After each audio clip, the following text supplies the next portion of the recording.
Buenas, buenas, ¿cómo les va? Bienvenidos. Aquí estamos en la continuidad informativa en DTV, el periodismo en el Congreso y los hechos que se suceden vertiginosamente para la elaboración de proyectos de ley que en definitiva serán votados en el Palacio y con una media sanción llegarán al Senado y ahí se dará fuerza de ley. Y acá nos enteramos de toda la cocina, de todo lo que se presenta y de las cuestiones políticas que van surgiendo porque la actualidad así lo indica. Te cae una noticia, te cambia todo dentro del Congreso. Hola, Analia Argento, ¿cómo va? ¿Cómo estás? Y me parece que este año y en este tiempo de pandemia, muchas de las cosas que están pasando en la política nacional tienen como epicentro el Congreso de la Nación. Esta semana fundamentalmente. Sí, estamos en primera plana de todos lados. ¿Qué tal, Amanda Alma? ¿Cómo va? Bien, muy bien. ¿Será recordado el 2020 como el año clave de nuestras vidas en todo sentido? Sí, en todo sentido y también, bueno, la actividad en el Congreso con temas, como decíamos en estos días, que se van interrelacionando, ¿no? Distintas aristas para poder, bueno, trabajar en función de la realidad económica, que es lo que más apremia en estos días. Lo más fuerte de todo en cuanto a lo que es actualidad informativa, que está marcando incluso la agenda de la Cámara Baja, tiene que ver con el anuncio del presidente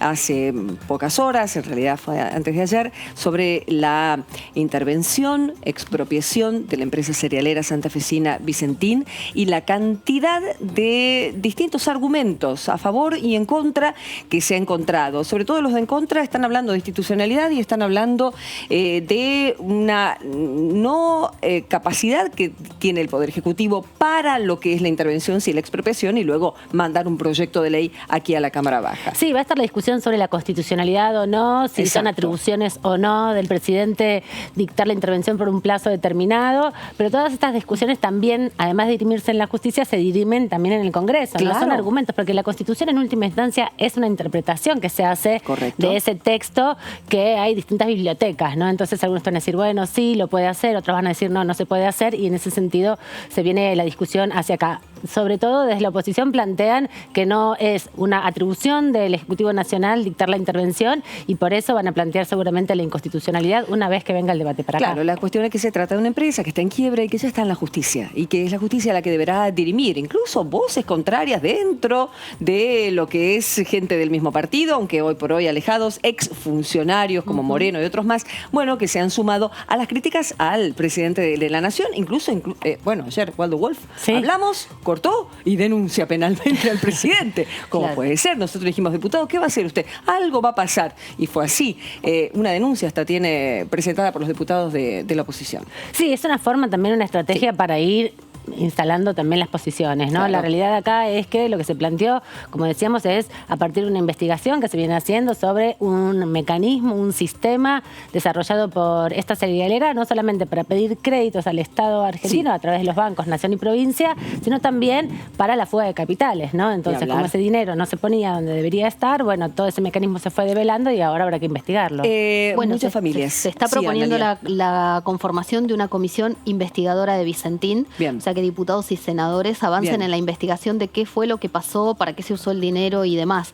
Y el tema, otro de los temas que discuten es si la ley, el proyecto de ley debió venir primero al Congreso y después decretarse la intervención, ¿no? Porque acá hay un decreto de necesidad y urgencia que deberá pasar por la bicameral de trámite legislativo, que alcanzará con que haya un dictamen en la bicameral y después que una de las dos cámaras avale esa intervención en la figura de Gabriel Delgado, y por otro lado el proyecto de ley de expropiación, ¿no? Que es un trámite que requiere simple mayoría, es un dato ese importante.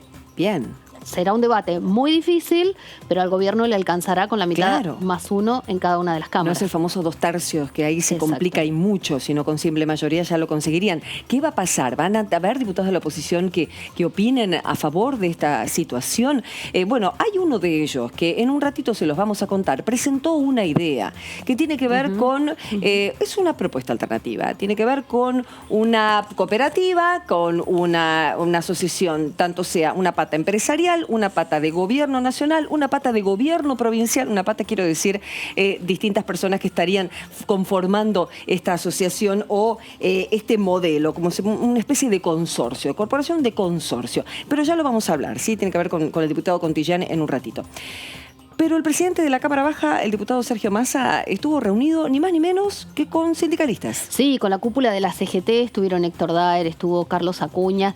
Hay un tema del que todos estamos hablando, una urgencia que hay en el medio de la pandemia, que es la cuestión laboral, ¿no? Sí. La economía, si se puede reactivar la economía, si se puede mantener viva la economía y qué pasa con el empleo, ¿no? Hay muchos temas de los que vinieron a hablar con el presidente de la Cámara de Diputados.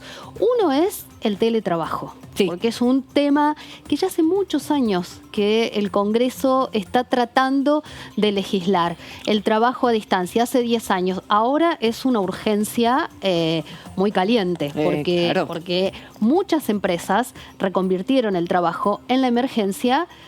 Se estableció el trabajo en la casa. Entonces, la jornada laboral, quién tiene que poner la computadora, quién tiene que pagar todo lo que utilizamos en una casa, ¿no? Derecho a desconexión, por la niñera que les pedimos a los diputados que lo incluyan. Está pensado, en uno de los proyectos está. Sí, hay unos 20 proyectos más o menos que se van a tratar en comisión el próximo martes acá en la Cámara de Diputados. Hay otros proyectos que se están empezando a presentar en estos días y es un tema que preocupa a los grandes gremios y a los pequeños gremios. No solo para la emergencia, porque lo que dicen muchos, y ya se está viendo en el mundo, es que el teletrabajo llegó para quedarse. Muchas empresas vieron no solo que es una buena forma de nuevo vínculo laboral el teletrabajo, sino que va a ser algo que va a instrumentarse a futuro. Por comodidad para algunos puede ser, por reducción de costos para otros, y también porque en el mundo queda el temor a que no sea la última pandemia. Que puede haber otros virus, que la globalización viral se mantenga. Entonces, también es como preparar el mundo del trabajo para futuro. Ese es un tema. Otro tema es qué pasa con los aportes a las obras sociales. Y el otro tema, bueno, pago de aguinaldos, los sueldos, los empleos, los sectores que están reduciendo cantidad de horas, suspendiendo personal. Digo, hay montones de temas de los que vinieron a hablar con el presidente de la Cámara, con Sergio Massa, ¿no? Todos estos temas que se hablan así, esto es a modo de cómo es el mecanismo, todos estos temas luego los toman los presidentes de las cámaras o los presidentes de las comisiones respectivas, en este caso trabajo, conjuntamente con otras que trabajen en conjunto para la elaboración de proyectos. O sea, ¿qué peso tiene que se hayan reunido con el presidente de la Cámara? Y ahí está también, primero, ¿cuál es la urgencia? Digo, ¿qué pones primero en la agenda? Ahí va. ¿No? Pues teletrabajo ya estaba, tenía firma. Sí, pero viste que siempre lo que pones en prioridad. El otro tema es el diálogo con la oposición. Sí. Y ahí Sergio Massa viene trabajando desde que asumió como presidente de la Cámara, y también algunos de los referentes del bloque del Frente de Todos, trabajando mucho el diálogo con los jefes de los bloques de la oposición, porque también hay que acordar los temas con ellos, ¿no? Para que salgan, para que haya consenso. Más allá de si se puede iniciar una sesión con quórum o no, no es el mismo el aval que se le da a una ley si están participando todos los bloques o no. Y el presidente de la Cámara además es una persona muy política, entonces también tiene hace muchos años un trabajo político, no es solamente quien ordena y administra la Cámara, sino es un peso específico. De hecho, en muchas de las reuniones participa en general, se reúne luego con el presidente del bloque mayoritario, con Máximo Kirchner. Hay ahí una alianza también de forma de discusión, donde se construye el diálogo cotidiano, ¿no? Donde los interesados de algunos temas plantean justamente la necesidad de ir profundizando para marcar un camino hacia lo legislativo. ¿Hay sesión esta semana? ¿Qué escucharon? No sabemos. Todavía no, llegamos a miércoles.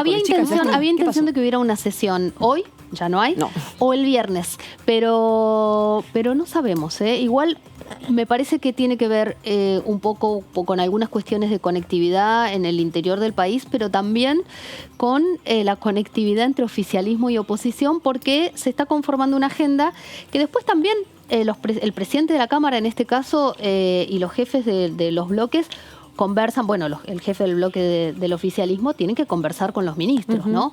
Porque hay proyectos, por ejemplo, ayer que se trató el tema de la SUBE en comisión. Sí. Bueno, eso se conversa con el Ministerio de Economía, con el Ministerio de la Producción, con el Ministerio de Transporte, digo, y así con muchos de los temas. Y también en el diálogo entre oficialismo y oposición, a veces hay intercambios que también necesitan de los acuerdos entre el Poder Legislativo y el Poder Ejecutivo. Y ahí es donde está la cintura política de cada uno y hasta dónde cede cada uno. Por ejemplo, uno ayer veía en la Comisión de Transporte, la verdad que había bastante consenso. Incluso agradecía a Maximiliano Ferraro, que es el jefe del bloque de la coalición cívica, agradecía que se hubiera permitido incorporar algunas modificaciones al proyecto que él había propuesto, ¿no? Bien. Digo, y eso es parte de la negociación política. Perfecto. Señores, el tema, como decíamos, entre otras cuestiones, es Vicentín y la decisión del Poder Ejecutivo que está en polémica pura por estas horas, con un sector social muy importante apoyando esta medida, sobre todo los diputados del oficialismo. Algunos empresarios, aunque lógicamente las principales cámaras, la UIA, todos se manifestaron en contra, algunos empresarios hasta dijeron, bueno, sí, es por única vez, es una excepcionalidad, es un contexto muy especial. Pero fueron fuertes las voces que están en contra también. Vamos a ver qué dice Alejandro Topo Rodríguez, de Consenso Federal, uno de los bloques que, bueno, necesitarían de la ayuda para poder votar esta ley de expropiación aquí en Congreso cuando llegue. ¿Qué tal? ¿Cómo le va, Topo? ¿Qué dice? Karin Cohen lo saluda desde aquí, desde DTV. Buenas tardes.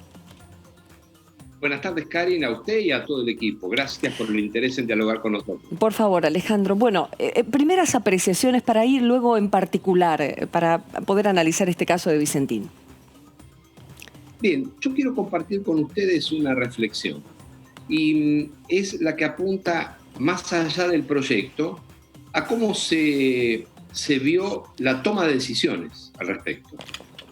Y la primera conclusión fuertes son las ausencias. No estuvo presente el ministro nacional del área, no estuvo el ministro de Agricultura de la Nación, no estuvo la provincia en la que Vicentín desarrolla su principal actividad desde hace muchos años y tiene casi hasta una tradición cultural, la provincia de Santa Fe. Sí.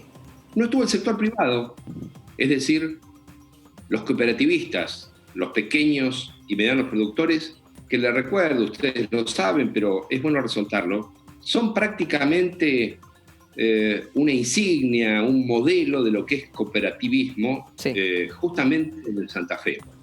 De manera que la decisión a mí me parece que nace o muy apurada, parece ser apresurada, o que ha dejado afuera a actores importantes. Mire, yo tengo compañeros y amigos que son intendentes peronistas del Gran Buenos Aires, porque fui durante 4 años, cuando gobernaba el macrismo y Vidal, jefe de gabinete de la Municipalidad de La Matanza. Sí. Y vi a muchos intendentes peronistas que festejaron, a mí me parece legítimo, una decisión en la que creen. Pero el gobierno se olvidó de convencer a los intendentes de la región, a los intendentes locales. ¿Esto qué quiere decir? ¿Que va a tener problemas en la instrumentación? ¿Ustedes cómo pueden apoyarlo? ¿Están pensando en apoyar algo? Los argumentos son muchos. Uno, por supuesto, arranca con pensar en la buena fe, en la cuestión alimentaria, en la cuestión cambiaria, en la cuestión de equilibrio, sobre todo cuando hay tantos acreedores y gran parte de esta zona de Avellaneda, de la provincia de Santa Fe, en quiebra por esta situación tan irregular con la empresa. Pero por eso le digo, si usted me está diciendo la decisión cómo se tomó, no demasiado regular, porque faltaban actores importantes, entonces ¿cómo sigue? ¿Ustedes cómo van a seguir? Bien, yo le describo lo que hemos visto hasta aquí, sí, y permítame agregarle, en términos de lo que es su interés, la descripción de lo que usted está viendo que pasa. Es decir, que un Estado nacional, un gobierno nacional, que interviene, designa un interventor por decreto, en lugar de hacerlo, como corresponde legalmente, a través del juez correspondiente, dado que es una empresa que se encuentra en concurso de acreedores. Sí. Y también, un punto importante es que yo no soy quien para juzgar intenciones. Y le digo más, no creo que haya intenciones que no sean positivas. Pero usted conoce el dicho de que el camino al infierno está empedrado de buenas intenciones. Por lo tanto, las buenas intenciones no son suficientes. En algunos casos, son una trampa. Y esta trampa significa que el gobierno está yendo muy rápido por un camino equivocado hacia un mal final. A mí no me gusta que me pongan en el falso dilema de que si Vicentín quiebra, o la toman las transnacionales del Claro. sector agropecuario y exportador, o la toma el Estado. Es Claro. mentira, es falsa y me resisto a ese dilema. Bien. Hay otra alternativa. Diputado, Los cooperativistas, miles y miles de pequeños y medianos productores pueden dar lecciones de cómo administrar empresas, cómo invertir para producir, cómo generar la articulación entre ciencia, tecnología, producción y exportar. No creo que sean un actor menor y Bien. están siendo dejados fuera de ese proyecto. Bien. diputado, ¿cómo está? Amanda Alma lo saluda. Si no se decretaba la intervención, ¿cómo podía hacer el Estado en ese caso para conocer los balances, conocer la información sensible de una empresa que viene siendo investigada por el Banco Nación hace varios meses ya y que ha descubierto maniobras irregulares en el funcionamiento? ¿Cómo investigarlo si no se puede intervenir y hacerse con la información antes que se destruya, por ejemplo? Bien, yo le agradezco la referencia porque es muy importante no pasar por alto la condena y la advertencia que hay que tener respecto de quienes están al frente de la empresa y han llevado a esta situación prácticamente de quiebra, no está en quiebra, y también quienes son los responsables políticos y administrativos de haber financiado de manera irresponsable a esta empresa hasta llegar a la situación en la que está. Pero usted bien lo dice, el Estado, entre otros representados por el Banco Nación, es acreedor y por lo tanto, a mí me parece, no soy abogado y hay que asesorarse con gente que sepa, no conmigo, pero a mí me parece que una manera virtuosa es que alguno de los acreedores estatales haya solicitado lo mismo que intentó el Poder Ejecutivo, que hizo el Poder Ejecutivo, pero al juez, así de sencillo. Ustedes dijeron que no advierten que vaya, en el comunicado que como bloque presentaron, no advierten que vaya por el sentido común, quiero decir, por el bien común, perdón. ¿Por qué? Porque usted recién dijo que están confiando de que es una decisión que lógicamente tiene su sustento, tiene sus argumentos, pero acá en la declaración que hicieron no es en ese sentido. Mire, Karin, nosotros estamos esperando que llegue un proyecto de ley. Circula un borrador, pero no es responsable de mi parte opinar sobre un borrador porque no sé si es oficial. Ese proyecto de ley traería dos aspectos sobre los cuales hay que definir. El primero es declarar a la compañía, a la empresa, de utilidad pública. Bien. Y el segundo, sujeto a expropiación. Respecto del primer aspecto, es al que usted se refiere, nosotros, en principio, no creemos que exista fundamentos para que se tome una decisión de declarar a esa empresa de utilidad pública. Antes, yo veo otras alternativas. ¿Sabe cuáles? Las más virtuosas, aquellas que hacen participar después de planificarlo. Es decir, es una decisión un poco menos perezosa la que yo estoy planteando. Requiere más trabajo, requiere una mesa grande donde se trabaje, se planifique, se dialogue y eventualmente, si es el peor el final de la empresa, impedir que sea el peor y darle participación a acreedores como cooperativistas, Se entiende. trabajadores, pequeños y medianos productores que yo le aseguro saben del negocio y tienen un diploma, una maestría, un doctorado en invertir para producir. Eso es lo sano, no otra cosa. Y permítame decirle, a mí me quedan dudas. A mí me quedan dudas si no hay detrás de esta operación algún sector muy concentrado del negocio del cereal que se va a favorecer. Por lo tanto, yo prefiero los chiquitos, los pequeños, los que conozco y los que juegan para la producción de manera virtuosa y no para los negocios transnacionales. Tiene que ampliar eso, diputado. Sí, le sí, pido. vamos a ampliarlo. ¿Qué significaría? No, mire, ¿sabe qué? Esa es mi opinión. Un gran sector. Cuando tengamos el proyecto de ley... ¿Es el de Contigiani? Perdón, ¿Cómo? ¿es el proyecto que tiene que ver con el diputado Contigiani? ¿Están trabajando con él? Hoy, en las últimas horas, el diputado Contigiani ha dado a conocer una serie de ideas que podrían constituir un proyecto que desde mi punto de vista es excepcional. Sí. Y Contigiani es alguien que conoce mucho, porque es un hombre que conoce el sector agropecuario, fue nada menos que ministro de la producción de la provincia de Santa Fe, y es una autoridad muy respetada en la materia, por conocimiento y por experiencia. Así que las ideas que ha expuesto Contigiani son más que interesantes y apuntan en el sentido que yo vengo mencionándolo hace más de 24 horas. Diputado Analía Argento lo saluda, ¿cómo le va? ¿Por qué tiene esta interpretación al revés de lo que dice el gobierno? El gobierno lo que dice es que justamente el proyecto es para que no haya algunos grandes exportadores que ganen o que impongan el precio del dólar y que entonces se intervendría de alguna manera desde Vicentín, ¿no? ¿Por qué usted dice que hay alguien más que se va a beneficiar y que no son los pequeños productores? Porque también Juan Grabois y otros referentes sociales más le habían llevado al presidente justamente una propuesta similar a favor de los cooperativistas. Está bien, yo no desconozco otras alternativas. Mire, lo digo sencillamente por dos razones. La primera es que no me queda clara cuál es la posición de Ciara, que es el nucleamiento que reúne a las industrias aceiteras de la Argentina. Y tampoco me queda clara la posición de SEC, que es el nucleamiento que responde que reúne a los exportadores de cereales de la Argentina. En ese conglomerado hay empresas importantes, extranjeras, que tienen intereses en algunas de las que hoy controla Vicentín, en particular las vinculadas con el biodiesel.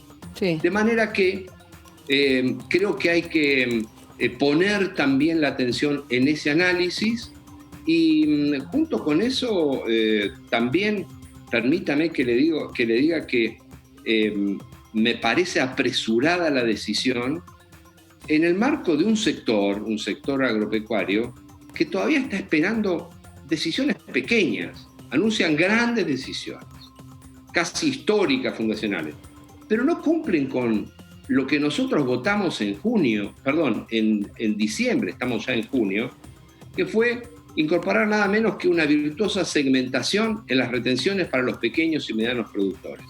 Lo discutimos, lo acordamos y lo votamos, pero no han puesto un peso para el sector. Entonces, a mí me genera como mínimo cierta prevención lo que se propone y también requiero más elementos para tener una opinión definitiva en cuanto a su impacto. Sí, claramente quedan afuera los cooperativistas, quedan afuera pequeños y medianos productores y eso no es bueno para el proyecto.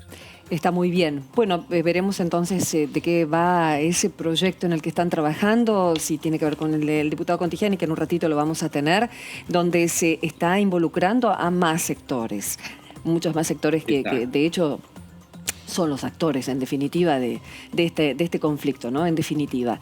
Le quería preguntar, diputado, acerca de su proyecto, se está hablando, justamente el presidente de la Cámara habló con referentes de trabajo.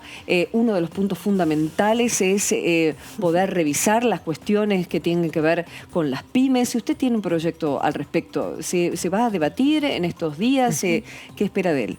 Y cuéntenos, por favor, acerca... No tengo ninguna expectativa que el presidente de la Cámara de Diputados, Sergio Massa, o que el gobierno le den prioridad al proyecto de un opositor, de un pequeño grupito de diputados, como es mi caso. Yo me contentaría y me alegraría si se les ocurre dejar de hacer dormir los proyectos que tienen a favor del trabajo y la producción. Por ejemplo, la Ley de Economía del Conocimiento. Ingresó a la Cámara de Diputados el 18 de febrero. Estamos a 10 de junio. No se ha tratado y lamentablemente, por culpa de los diputados y del presidente de la Cámara de Diputados, se destruye empleo en la Argentina porque esa ley permite desgravación impositiva para sostener el empleo. En medio de la pandemia eso es así. Así que yo solamente me quedaría tranquilo si la Cámara de Diputados trata los propios proyectos que manda el gobierno y que se los frena. ¿Por qué? Porque tienen diferencias entre los propios diputados oficialistas, porque todos los demás estábamos de acuerdo. Es la paradoja. Yo no veo que le vayan a dar ningún tipo de tratamiento a la ley PYME que propone tasa cero y desgravar impositivamente ganancias para las que invierten. No tengo ninguna expectativa. Pero el otro día le dio un empujoncito ahí Roberto Labaña, que fue a almorzar nada menos que con el presidente de la Nación a Olivos, ¿no? Fueron adversarios, lo escucha y le pidió por el proyecto de pymes. El de Economía del Conocimiento, según nos dicen, es el próximo que entra cuando haya sesión, que puede ser o el viernes o la próxima semana. No tengo conocimiento, pero no dudo de que pudo haber sido así. Sí sé que La Baña, cada vez que tiene oportunidad de responder a algún llamado de los miembros del gobierno, resalta la importancia de la ley PYME, básicamente porque en el año 2005, en el mes de septiembre, La Baña y Alberto Fernández, en ese entonces como jefe de gabinete, firmaron un proyecto similar que enviaron al Congreso. Lo aprobó la Cámara de Diputados y después que La Baña dejó el Ministerio de Economía, durmió en el Senado porque el Ejecutivo entonces no lo impulsó. Respecto de la novedad de que ingresaría pronto la Ley de Economía de Conocimiento, me alegro de esa novedad. Permítame decirle que ese comentario lo tenemos desde el mes de febrero, 18 de febrero, que ingresó en la Cámara, así que ojalá esta vez se cumpla. No por la ley en sí mismo, sino porque se destruye empleo o no se crean nuevos empleos. Diputado, me quedé pensando en relación a esto que decía y lo que planteaba sobre Vicentín, del rol de los pequeños productores. Ha habido en Argentina muchas experiencias de empresas recuperadas, por ejemplo, ¿no? Y le preguntaba si usted está pensando también en un modelo de economía en ese sentido para este tipo de empresas que están, bueno, quebrando, de recuperación por parte de los trabajadores, en este caso, ¿no? Una sociedad entre productores. Y me remitía porque justamente en las provincias donde ha habido crisis muy profundas económicas ha sido un rol fundamental, y luego cuando ha llegado la expropiación aquí al Congreso ha habido dificultades, como por ejemplo con el Bauen. ¿Es ese modelo el que usted está pensando en este tiempo para Vicentín, por ejemplo? No, para nada, no. Estoy pensando en un modelo donde quienes podrían tomar el control o las acciones mayoritarias son cooperativas que tienen algunas 70 u 80 años de venir trabajando, a diferencia de los ejemplos que usted expone, en los que lamentablemente los trabajadores prácticamente se quedan en la calle y tienen que empezar a constituirse en cooperativa. Esto no, esto tiene una tradición, un arraigo y un conocimiento del negocio y de la comercialización de granos tan o más importante que las mejores transnacionales, pero con capital nacional y con muchos pequeños accionistas. Así que no, es un modelo totalmente distinto. O sea que, perdón, lo que no puede seguir son los mismos dueños al frente de Vicentín. Digamos, cuando ellos dicen que van a dar... Eso no lo podemos determinar nosotros porque está en una fase de concurso de acreedores. Si se determinara lo que usted menciona, mi propuesta es ir trabajando en paralelo, en planificar alternativas, sin salir corriendo a tomar decisiones que después se van a volver en contra. Mire, una primera cosa que va a pasar es que si seguimos de esta manera, digo si seguimos porque todos somos el Estado argentino, lamentablemente nos volvemos a exponer a litigios que nos van a costar mucho en el futuro, quizás no tan lejano. Por eso hay que hacer las cosas bien y hay que hacerlas de una manera más virtuosa, no a las apuradas. Es evidente, no se puede disimular, que el gobierno salió a las apuradas. Por eso cometió tantos errores, reitero, no veo mala intención, veo sí un camino equivocado el que han elegido para llegar a esa finalidad. Y una cosa que tiene que quedar clara, de ningún modo tomar Vicentín significa soberanía alimentaria. Es una empresa cuyo corazón del negocio es la elaboración de harina de soja y de aceite de soja, y el 95% se exporta. Sí. No consumimos masivamente eso en Argentina, olvídese, nada que ver con soberanía alimentaria. A menos que quieran cambiarlo, ¿no? Desde YPF Agro, que decidan cambiar unidad de negocios y vaya por ese lado, pero son todos supuestos. Bueno, sí, si se dedica a poner una cadena de carnicerías en todo el país puede ser, pero no es este el caso. Diputado, le quería preguntar acerca de esta cuarentena.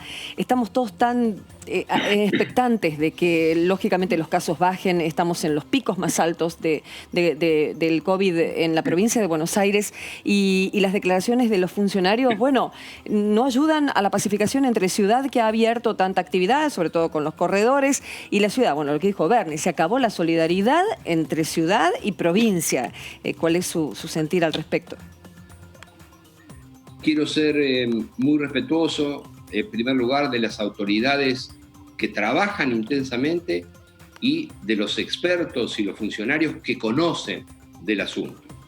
En segundo lugar, a mí me parece que todos los ciudadanos tenemos que seguir haciendo este esfuerzo de cumplir al máximo con lo que son las decisiones del gobierno, porque se ha llevado el proceso con muy alta responsabilidad y con eficacia.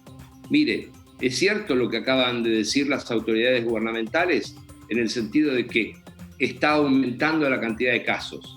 Del mismo modo, le digo que afortunadamente no crecen exponencialmente la cantidad de fallecidos, aunque un fallecido más siempre es un dolor. Seguro. Por eso, nuestra responsabilidad es seguir al pie de la letra lo que son las decisiones y las recomendaciones, y en este tema no puede haber ni riñas, ni peleas, ni discusiones públicas que lleven a mayor angustia, sino al contrario, poner calma, poner serenidad, y en todo caso, si hay diferencias, que naturalmente las puede haber, se tienen que tratar en privado y de modo muy sereno. Perfecto. Siempre tan didáctico, Alejandro. Le agradecemos mucho. Gracias, diputado.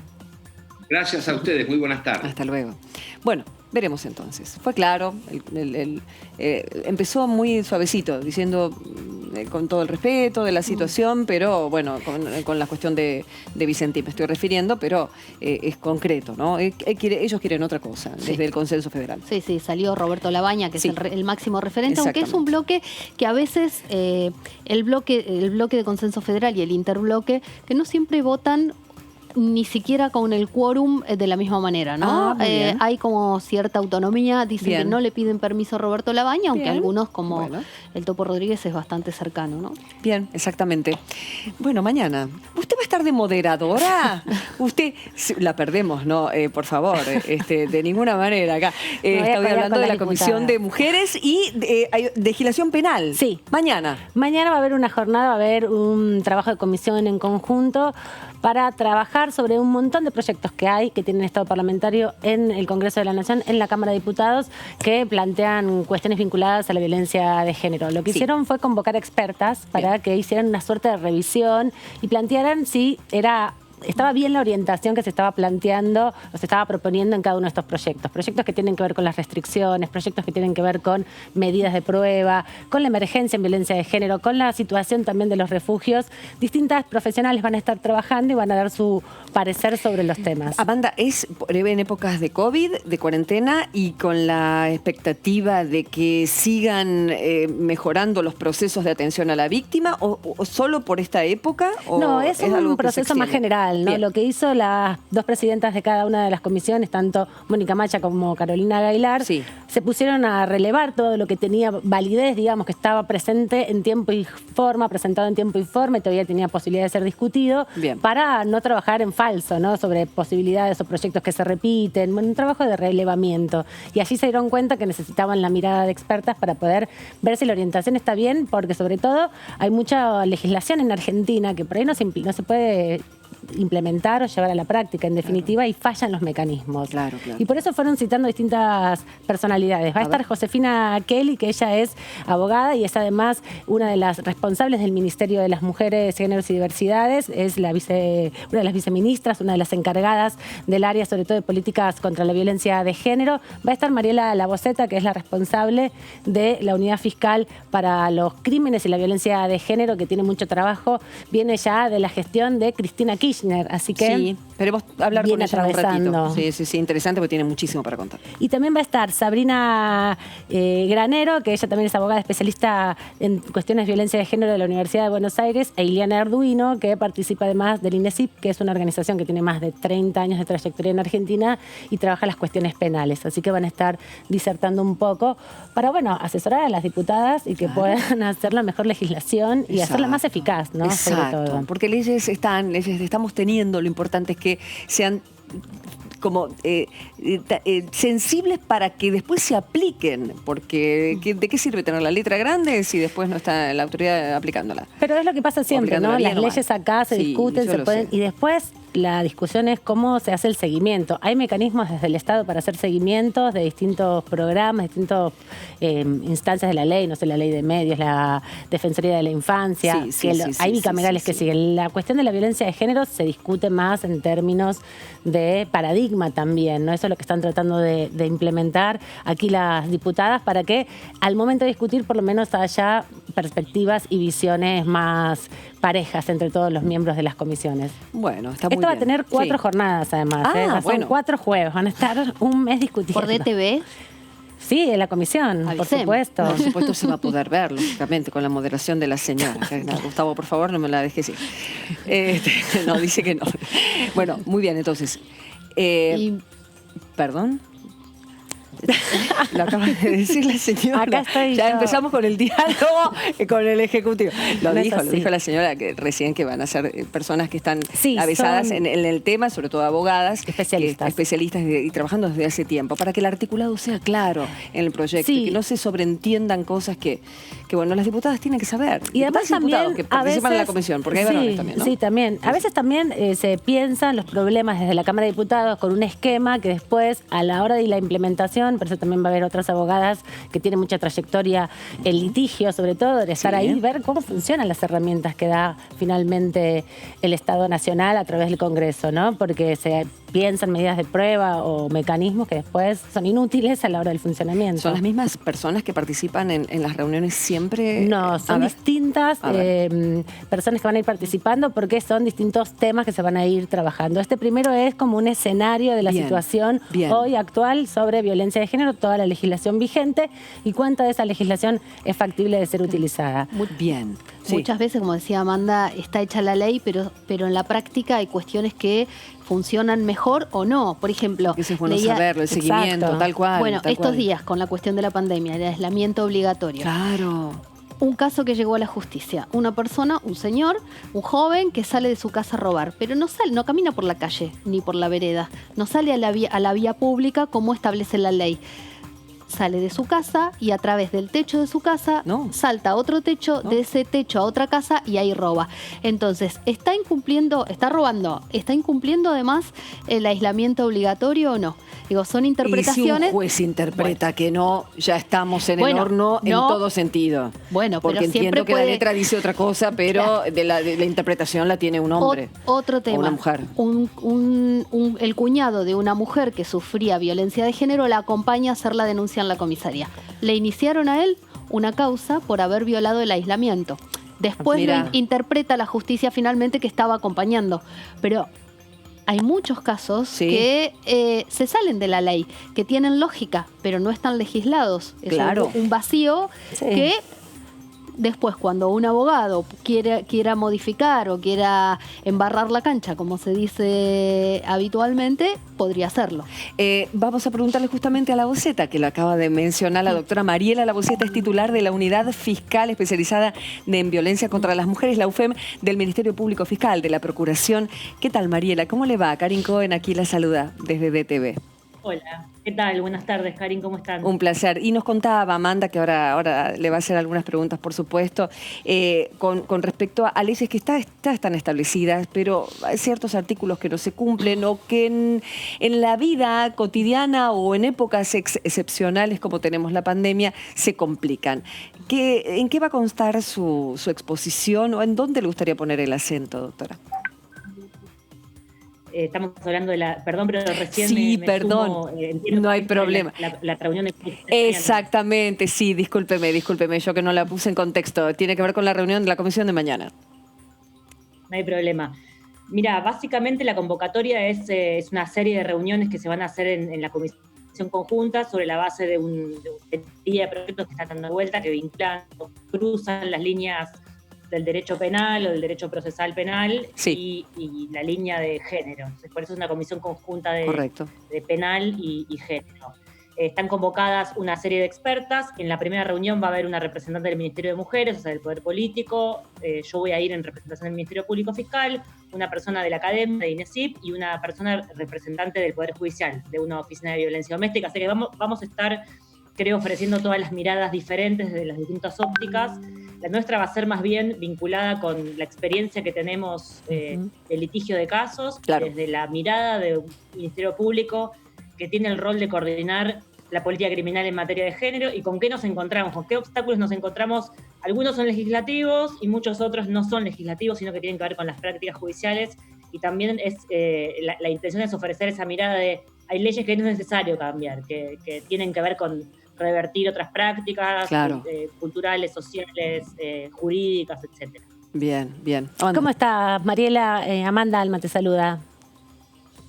Hola, Amanda, ¿cómo estás? Bien, contanos un poco cómo es el panorama en estos meses de pandemia, ¿no? Ustedes desde el Ministerio Público de la UFEM tienen un registro permanente y hacen informes anuales. ¿Cuál es la situación en este tiempo? ¿Cómo lo estás viendo desde la UFEM? Bueno, fue avanzando en relación con las primeras semanas. Las primeras semanas fueron de mucha preocupación, como en realidad como todos los ámbitos de trabajo, pero sí la cuestión de la violencia de género nos generaba una alarma central vinculada con el aislamiento obligatorio y las mujeres víctimas de violencia adentro de los hogares y la posibilidad de que esto incrementara un poco la violencia. Así que estuvimos los primeros días en bastantes reuniones con las autoridades políticas y las autoridades judiciales, digamos, que nos ocupamos de estos temas para ver qué es lo que estaba pasando. Los primeros diagnósticos eran de una reducción muy, muy considerable de la cantidad de denuncias que había. Esto nos hablaba de la imposibilidad de las mujeres de acudir al sistema de justicia. Por supuesto que la conclusión no era que había bajado la violencia, sino esta otra, así que se trabajó en ofrecer canales alternativos para denunciar, WhatsApp, mails, digamos, otras vías de contacto. Trabajó también creo que lo han conocido, salió en algunos medios, un formulario de denuncia. Le iba a preguntar cómo está funcionando eso. Mira, el formulario hasta ahora es un proyecto que se aprobó con las autoridades nacionales, el Ministerio de Justicia, el Ministerio de y dos organismos nacionales, el Fiscal y la Defensoría General de la Nación. Ahora la siguiente etapa es empezar a trasladarlo a las provincias, a ofrecerlo en realidad, porque ustedes saben que las provincias son por supuesto autónomas, esto es un país federal, y cada provincia tiene su propia realidad, y eso es una propuesta de trabajo, pero es absolutamente adaptable por parte en función de los recursos que hay en cada provincia, de la realidad que tienen, de la población, en fin, de un montón de cuestiones que hay que verlas en cada una de las localidades y ahí se va a trabajar. Ayer tuvimos una reunión con la ciudad, con el Ministerio de Seguridad de Ciudad y el Ministerio de Seguridad de Nación para hacer una primera aproximación en la Ciudad de Buenos Aires, que tiene además muchas oportunidades, digamos, porque tienen más recursos y más recursos ya funcionando, así que vamos a empezar por ahí y después el resto de las provincias está trabajando, está empezando a dialogar para implementarlo. Ahora te dejo, Anita, quería saber en qué constaba ese formulario, qué es lo que han cambiado, qué es lo que a fuerza, para enterarnos tal vez en algún caso concreto, por supuesto, que recuerde que les hace a ustedes cambiar la dirección de trabajo para terminar con esta violencia, para conducir a la víctima al lugar seguro. Se habla, por ejemplo, de la necesidad de refugios. Otra gente nos dicen que no, que el refugio, que hay que ponerle acento a lo previo. En ese formulario, por ejemplo, ¿qué es lo que han cambiado?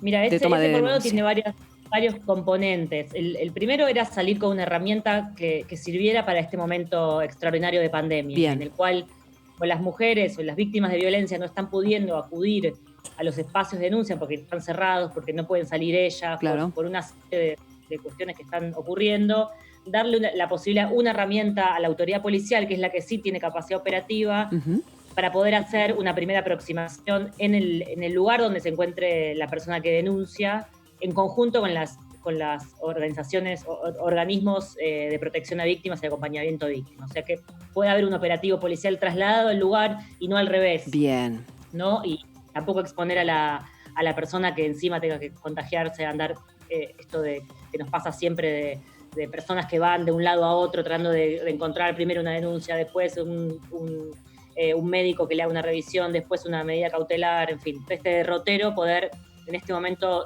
tratar de acortar un poco de ese camino. Perfecto. Y después un formulario de toma de denuncias que está pensado, digamos, para esta instancia, pero también para a futuro pueda después ser un formulario de toma de denuncias que sirva para ser más o menos unificado o uniforme. Esto es utópico, ¿no? Pero que en algún momento se puede hacer y que coincide con lo que está preparando el Ministerio de Seguridad de un registro único de casos de violencia de género. A ver si podemos avanzar también en algo que es una deuda súper pendiente en esta temática de violencia de género, que no tenemos una idea ni siquiera aproximada de qué cantidad de casos tenemos en todo el país. Perfecto.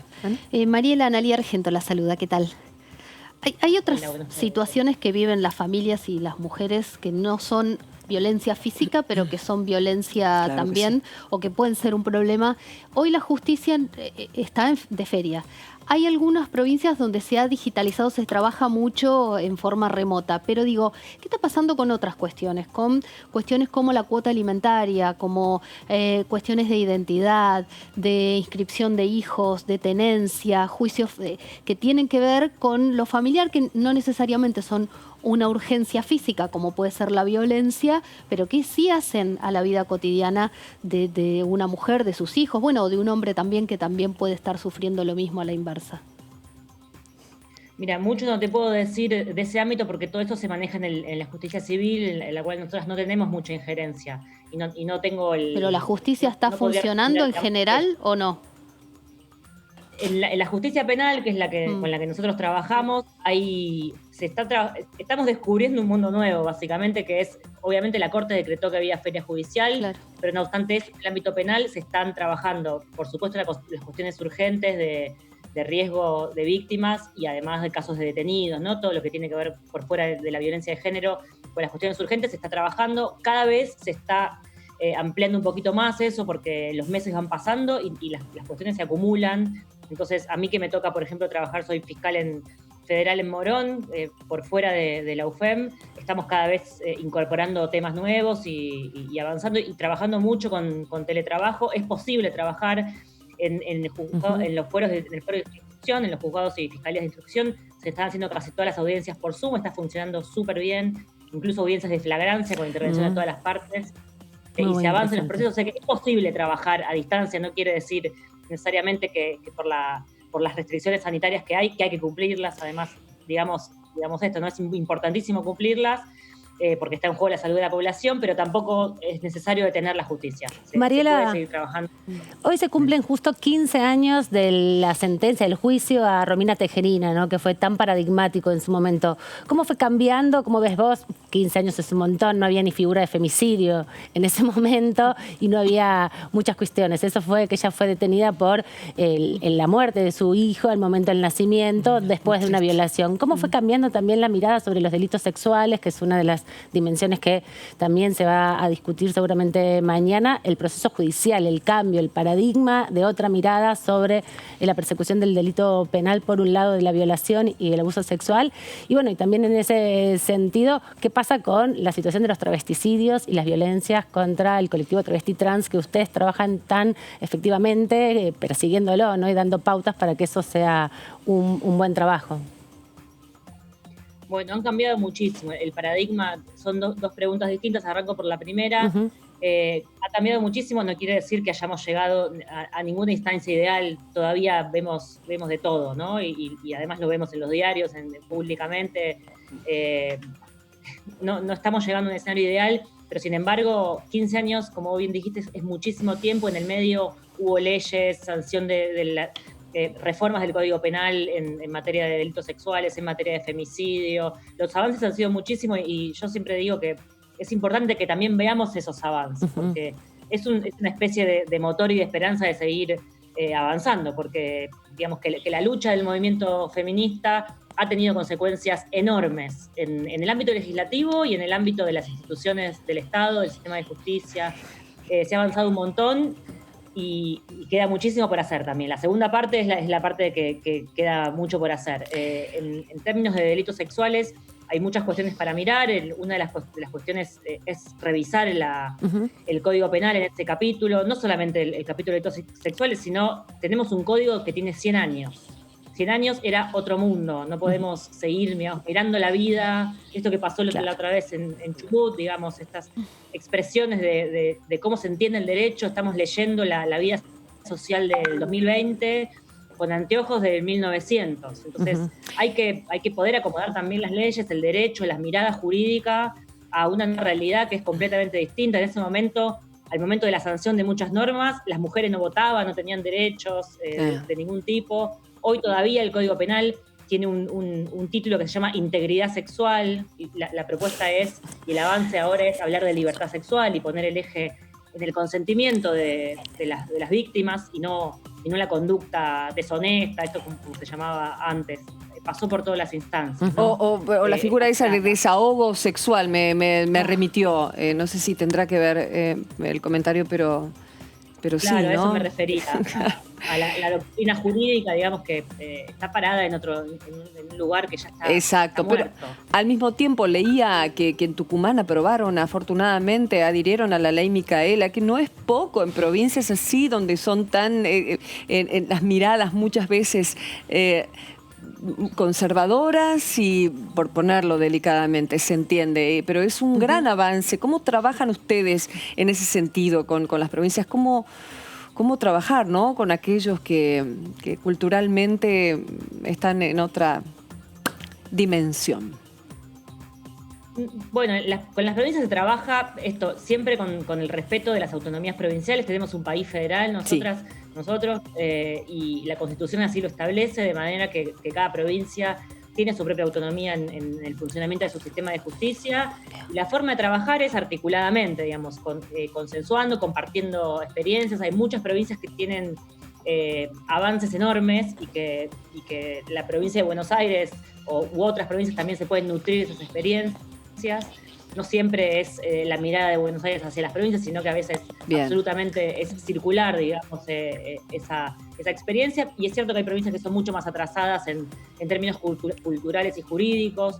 En términos procesales no, el ámbito federal todavía tiene hoy un sistema inquisitivo que es también atrasa muchísimo. Casi todas las provincias tienen sistema acusatorio. Claro. Esto permite un cambio de paradigma absoluto. En los delitos de género se ve muchísimo eso, ¿no? El lugar de la víctima, eso que también quedó un poco en el eje del debate con el caso de Chubut, la importancia de la palabra de las víctimas y la participación en el proceso. Claro. Las audiencias orales, esto se puede hacer.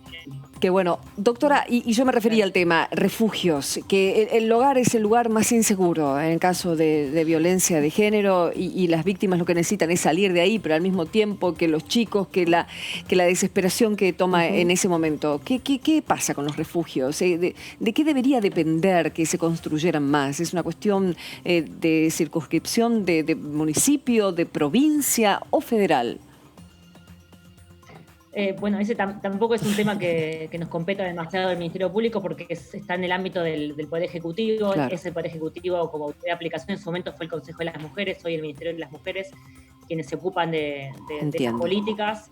Entiendo que es un asunto absolutamente integral, que hay que mirar la urgencia, hay que mirar las violencias que se expresan, hay que mirar y atender, por supuesto, la investigación de los femicidios, la impunidad de los femicidios, y después hay un montón de otras cuestiones que hay que hacer, que son la antesala de la violencia y la transformación cultural que estamos encarnando desde el movimiento feminista, que se está trasladando y el Estado se hace cargo, digamos, pero es más lento, es a largo plazo. Bien. Y hay que explicarlo, digamos, todos los días. No me contestó la pregunta de los travesticidios. ¿Cómo estamos con la violencia contra el colectivo travesti trans?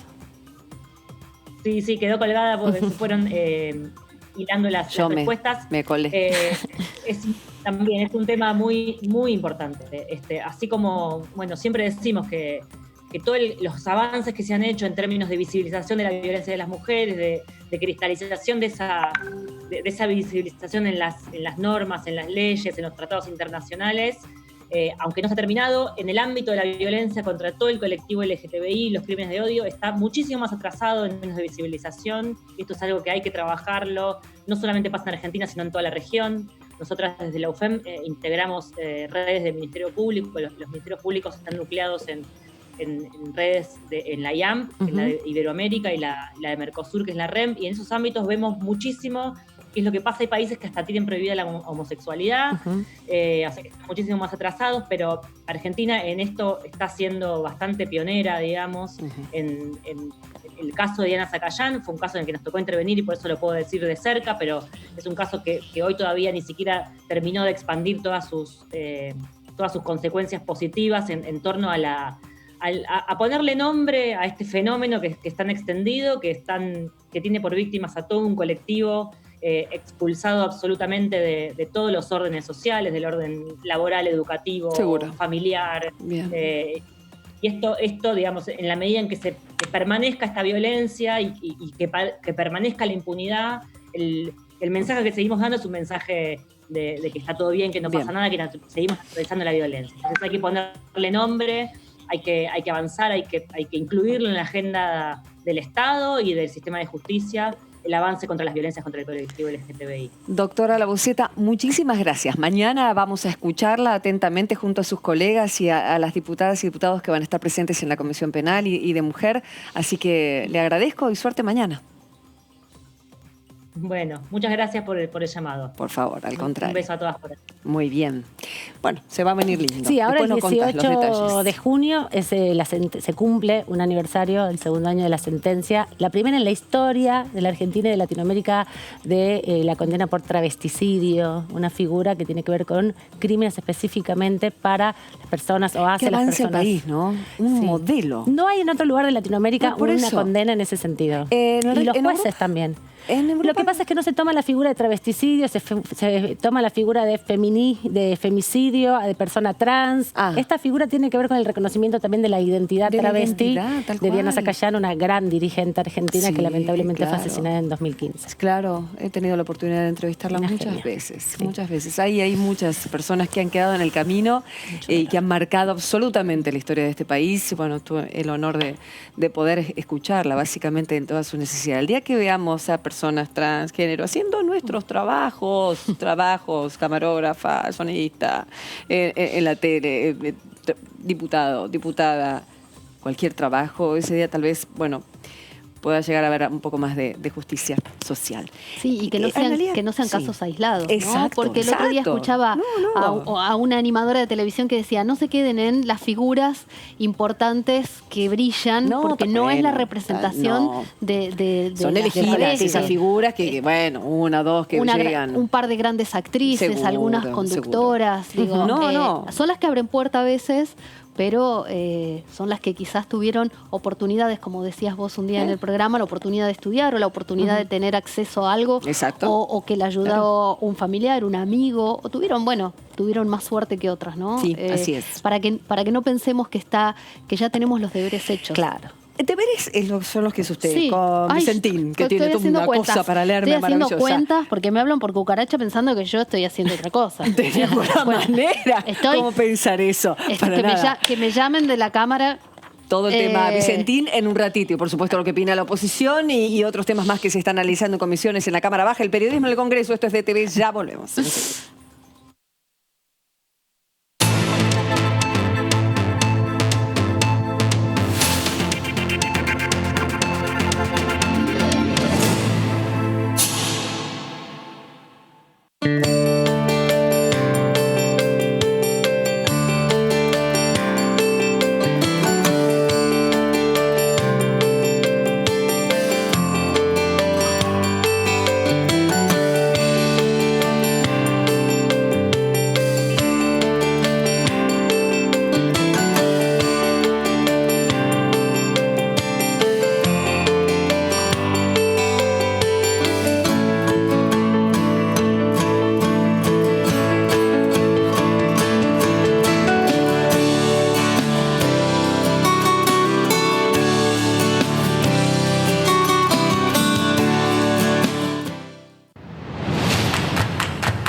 Este sos vos. Hoy decidiste no quedarte en casa y pusiste en riesgo de contagio a 3 personas más. Ahora Juli, Fabi y Rubén tampoco se quedan en casa y pueden llegar a contagiar a 3 personas más cada uno. Esa es la forma en la que crece la famosa curva de la que todos hablamos. Quedándote en tu casa, evitas contagiar a muchas de estas personas y la curva baja. Así nos permitís preparar el sistema sanitario para atender a los contagiados y contagiadas. Quédate en tu casa. Argentina Unida. Argentina Presidencia. Toda la actividad parlamentaria de la Cámara de Diputados. En la Cámara de Diputados de la Nación, la información es mucha. La cobertura del tratamiento político de leyes.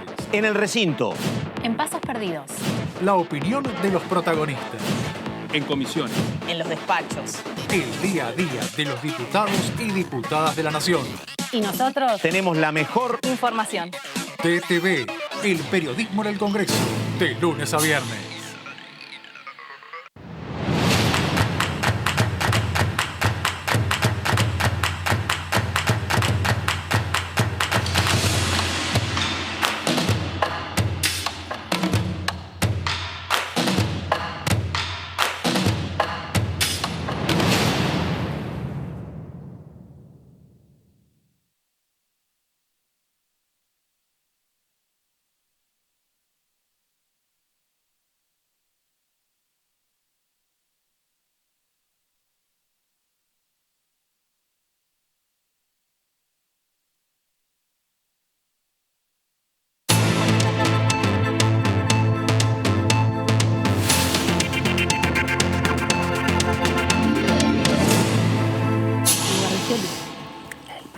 De todo pasa en esta Cámara Baja con las comisiones que se reúnen y que tienen mucho trabajo desde siempre. Yo siempre remarco esto porque cuando fui convocada para Diputados TV ya estaban trabajando en comisiones en medio de la pandemia. Por lo tanto, es un trabajo permanente que se hace por más que no se note, no se vea o no estén lógicamente en sus despachos en forma física.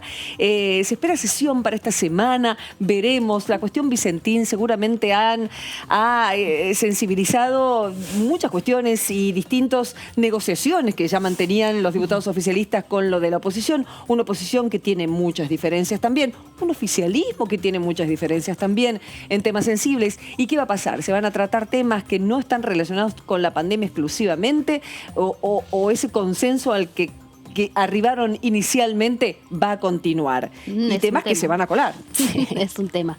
Es un tema porque también, ¿cuál es la urgencia? A ver, el acuerdo en sí, si vamos a la letra escrita, al acuerdo real, era solo tratar temas vinculados con el coronavirus. Ahora, por ejemplo, economía del conocimiento, que hablábamos recién, que ya viene, el año pasado había una ley, esa ley se dejó de lado y se avanzó con una nueva ley de economía del conocimiento, ¿no? Entonces, ¿es urgente o no es urgente? Es urgente, si urgente, lo vinculás con el mundo laboral de hoy que va hacia ese lado y en el marco de la pandemia más, y se le suma el teletrabajo. Por ejemplo, en el Senado se trató un convenio con la Organización Internacional de Trabajo para prevenir el acoso laboral, la violencia laboral. ¿Cuánto tiempo se puede esperar si el aislamiento obligatorio sigue? Eso es un poco el planteo, la discusión que están teniendo. La oposición dice que no, ¿pero por qué? Porque hay proyectos como el famoso impuesto a las grandes fortunas que no lo quieren tratar, claro. Es conflictivo. Hay otros temas que son que pueden ser conflictivos y que no están vinculados con COVID directamente, pero si seguimos 30 días más, 60 días más, digo, ¿cuántos días va a durar el aislamiento? Claro. Porque más allá de que quizás se flexibilicen algunas cosas, no todo se va a flexibilizar. Entonces, ¿cuál es la agenda urgente? ¿Qué es urgente para el Congreso? Lo que quiero preguntarles es qué es urgente para la ciencia y la tecnología, que más que nunca, sobre todo en estas épocas de pandemia, nuestro país fue elegido de manera inequívoca como uno de los lugares por la OMS para lo que es fabricación de vacuna, incluso subsidios que van llegando a nuestros especialistas. Pero hay mucho para trabajar, hay mucho para elaborar en este ámbito donde el futuro es ya, es ahora, y el trabajo que no para, y eso sí que es primer frente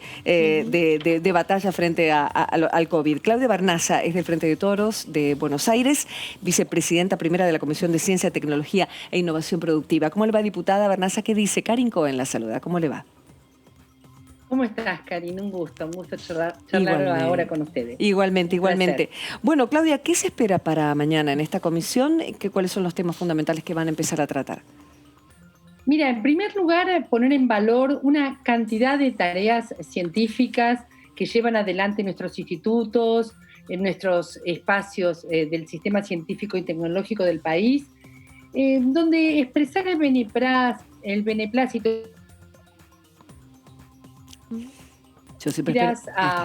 al COVID-19, tanto los kits de detección temprana, los modelos de mapeo y demás. Expresar el beneplácito es mucho más que hacer una declaración vacía. Es una manera también de hacer docencia, de hacer visible, en la medida que los diputados y diputadas podemos, de hacer visible para el conjunto de la sociedad todo lo que nuestros científicos y científicas están realizando en relación con esta pandemia, que es muchísimo. Ya lo creo. ¿Únicamente con cuestiones frente al COVID o se van a tratar algunos temas que fueron llevados a comisión de temas que habían quedado en tintero previo cuarentena? No, por supuesto, también hay otros temas.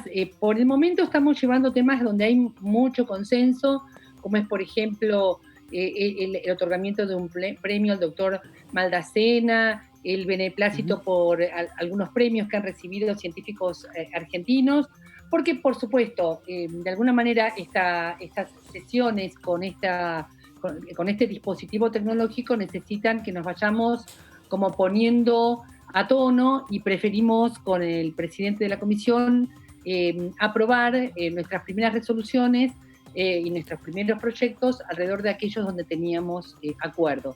También vamos a recibir a científicos y a científicas del país para que nos comenten avances en materia de la pandemia, pero ya también nuestros asesores están trabajando en proyectos que son de interés de nuestro Ministerio de Ciencia y Tecnología. Muy bien. ¿Cómo anda, diputada? Amanda Alma la saluda. ¿Cómo está? ¿Cómo está? La saco un poco del tema de la comisión y le pregunto, obviamente, por la actualidad política, cómo recibió la noticia de Vicentín y cómo imagina el debate en el Congreso, ¿no? Ya la oposición de distintos bloques manifestaron que no les pareció muy conveniente el modo en que se fue desarrollando esta intervención y bueno, luego el envío del proyecto. La verdad que la oposición no tiene mucho para decir en esta materia. Es de público conocimiento y está en todos los registros públicos el tema del préstamo no utilizado por esta empresa, el tema de la importancia que tiene esta empresa en los términos o en relación con la comercialización de granos de la Argentina, la importancia que tiene toda la cadena empresarial que representa Vicentín y la mayoría accionaria que tiene el Estado argentino. No hay mucho más que hablar. Es un tema central para la Argentina y un tema que está sucediendo en todo el mundo, a escala planetaria. Hay empresas que son empresas de interés público. ¿Quién puede dudar que este no sea el caso? Así que bueno, esperamos con mucho gusto poder hacer la declaración de interés público para habilitar la expropiación por parte del Gobierno Nacional, que la va a hacer además en los términos que las leyes nacionales indican y en los términos que nuestra Constitución indica desde 1853.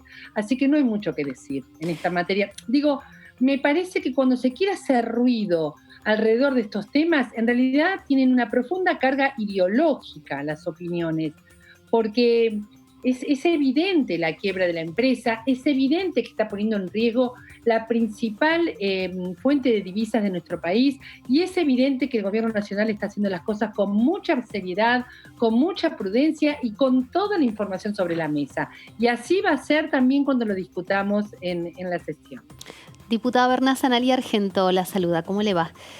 ¿Cómo estás, Analia? Bien, una noticia que se conoció hace un rato y ahora en breve vamos a ampliar un poco más, es que la oposición Juntos por el Cambio propone a Miguel Ángel Pichetto para auditor en la AGN, en el lugar que dejó Jesús Rodríguez.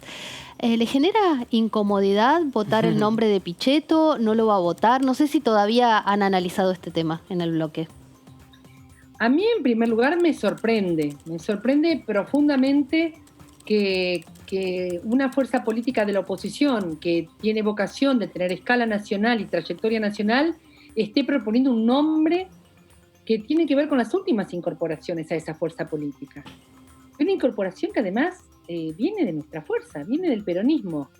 Digo, con los años de trayectoria del Frente de Cambiemos, antes el PRO, ¿no hay otros auditores o personalidades con trayectoria para ser propuestos? El radicalismo, que es una fuerza aliada del PRO, ¿no es una fuerza que tiene entre sus hombres y mujeres personas absolutamente probas y preparadas para esta función de auditoría?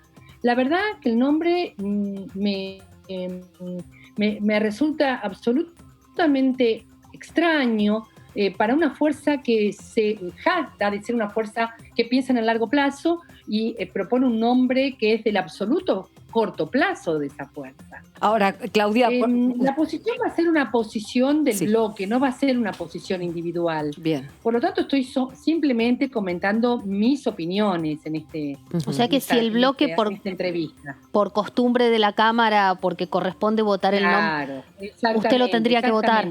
El tema de la se va a tapar la nariz. Oposición. Claro, la presencia de la oposición en los órganos de control es de tradición, es una tradición republicana y lo propone un bloque y lo rechaza y lo aprueba el otro bloque, con lo cual lo que acabo de decir corre solo a título personal. Está muy bien, Claudia, le agradecemos mucho. Veremos entonces mañana cómo se desarrolla la comisión. Nos interesa saber cuáles son el último trabajo que han hecho nuestros científicos como para después poder darle gran difusión en estas épocas tan difíciles donde están poniéndole el cuerpo y mucho más. Gracias.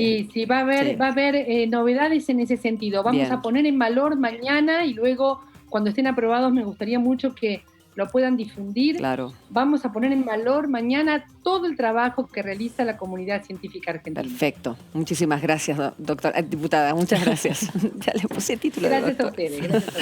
Chao, hasta luego. Bueno, muy bien. Eso es mañana. Va a quedar en los libros de historia porque juró como diputada nacional en sesión virtual. Sí, es la primera, exacto.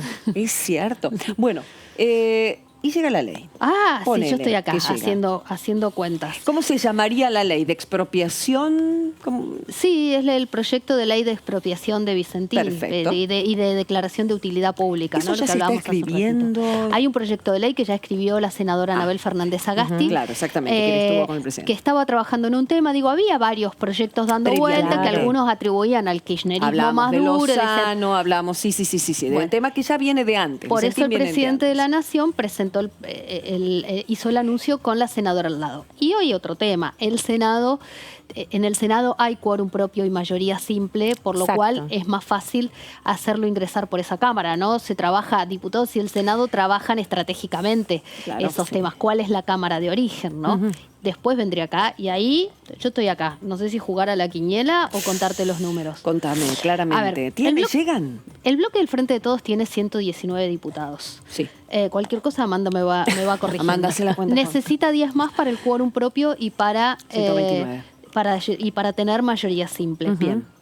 Ya escuchamos que el bloque, por lo menos el bloque de Roberto Labaña, Consenso Federal, ahora ese interbloque, que son 11 diputados, tiene particularidades. No siempre votan todos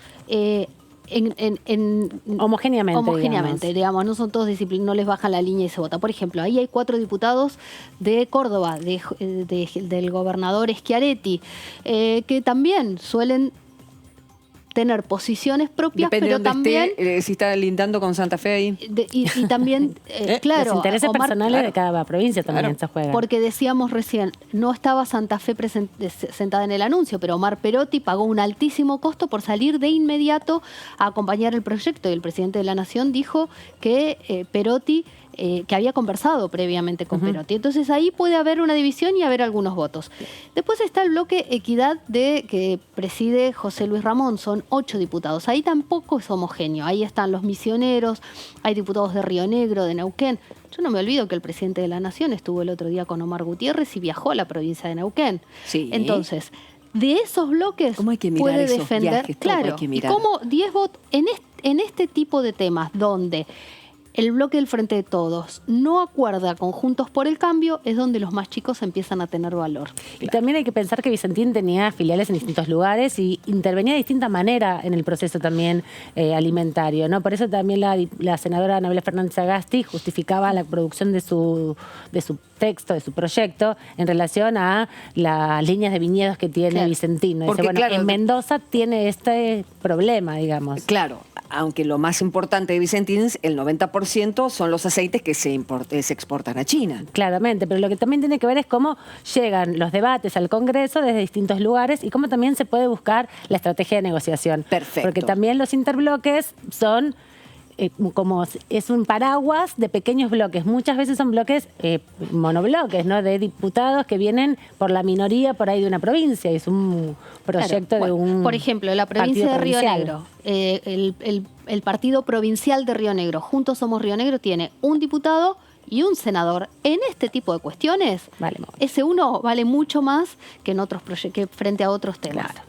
Y ahí conviene, también, ¿no? O sea, y a veces sí, los chicos fueron te varios dicen, que se transformaron en monobloque. Sí. Ahora entiendo por qué. Los chicos te dicen, conviene a veces, porque cuando Juntos se por el entiende, Cambio claro. consensúa un proyecto con el Frente de Todos, ya los chicos no los necesitan. No obviamente. necesitan, pero cuando esta vez quema sí. las papas y esta vez sí eso están los vale. misioneros también. Los misioneros con los que Alberto Fernández tiene muy buena llegada. También estuvo en Misiones. No nos olvidemos. Hay que mirar los viajes que hace Por el eso presidente de la digo, Nación. con eso no se les escapan nada a estas chicas, peligrosísimo. Hay que ver los viajes también que hace el presidente de la Cámara, Sergio Massa, ¿no? Digo, porque están saliendo, esos son mimos. A veces uno dice, oye, ¿por qué en el medio de la pandemia hay referentes nacionales que están viajando al interior? Porque se cree, señora. Están buscando. Hacer política, es parte de la política también, ¿no? Que de porque la hecho, negociación no solamente es qué se puede incorporar adentro del proyecto, y eso también te asegura un voto más. Entonces decís, bueno, está bien, tu apreciación la vamos a incorporar, vamos a sumar esta modificación aquella, vas sumando voluntades cuando estás tan justa de tiempo. Bueno, pero todo eso se modifica para también. el inicio de las sesiones virtuales, ¿quiénes fueron los que rompieron la resistencia de Juntos por el Cambio? Fue consenso federal, por ejemplo. Exactamente. Y el primer proyecto que se aceptó tratar fue justamente el del presidente del bloque, que es el de La ley Silvio. Balibuca, que es la ley Silvio. Entonces digo, Bueno, también... claro, no por nada llegan a ese lugar, ¿no? De tratamiento. O sea, hay negociaciones previas muy interesantes que me gusta cuando me lo cuentan, porque de eso se trata. Claro, la rosca, los pasillos, esos pasillos que estamos Ahora es todo por extrañando. WhatsApp igual. Ahora es todo por... O con claro, barbijo, no se las puede ver, tapaboca. pero sí se ve que están Pero ojo que si te parece la enardecidos. vereda, algunos mirás, algunos te podés encontrar con algunas grandes sorpresas. Sí. Porque por ahí salen también relajados. ¿Por qué? Porque como no hay tanta gente dando vueltas en el Congreso ni en la calle, por ahí en la vereda te encontrás con un número 1. Ojo. Analia.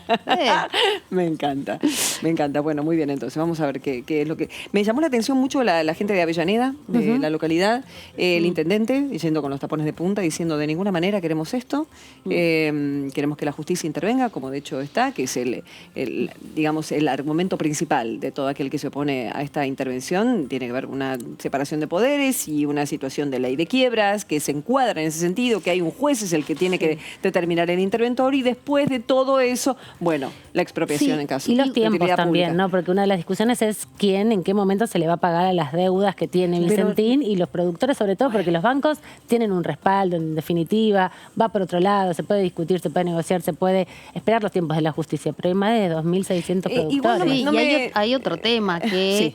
Digamos, se cuestiona si se puede expropiar o no, si se puede intervenir, los modos del gobierno. Digo, hay como peleas de relatos, ¿no? Pero al mismo tiempo, la Unión Cívica Radical le encargó al ex procurador del Tesoro, a Saravia Frías, que haga un informe.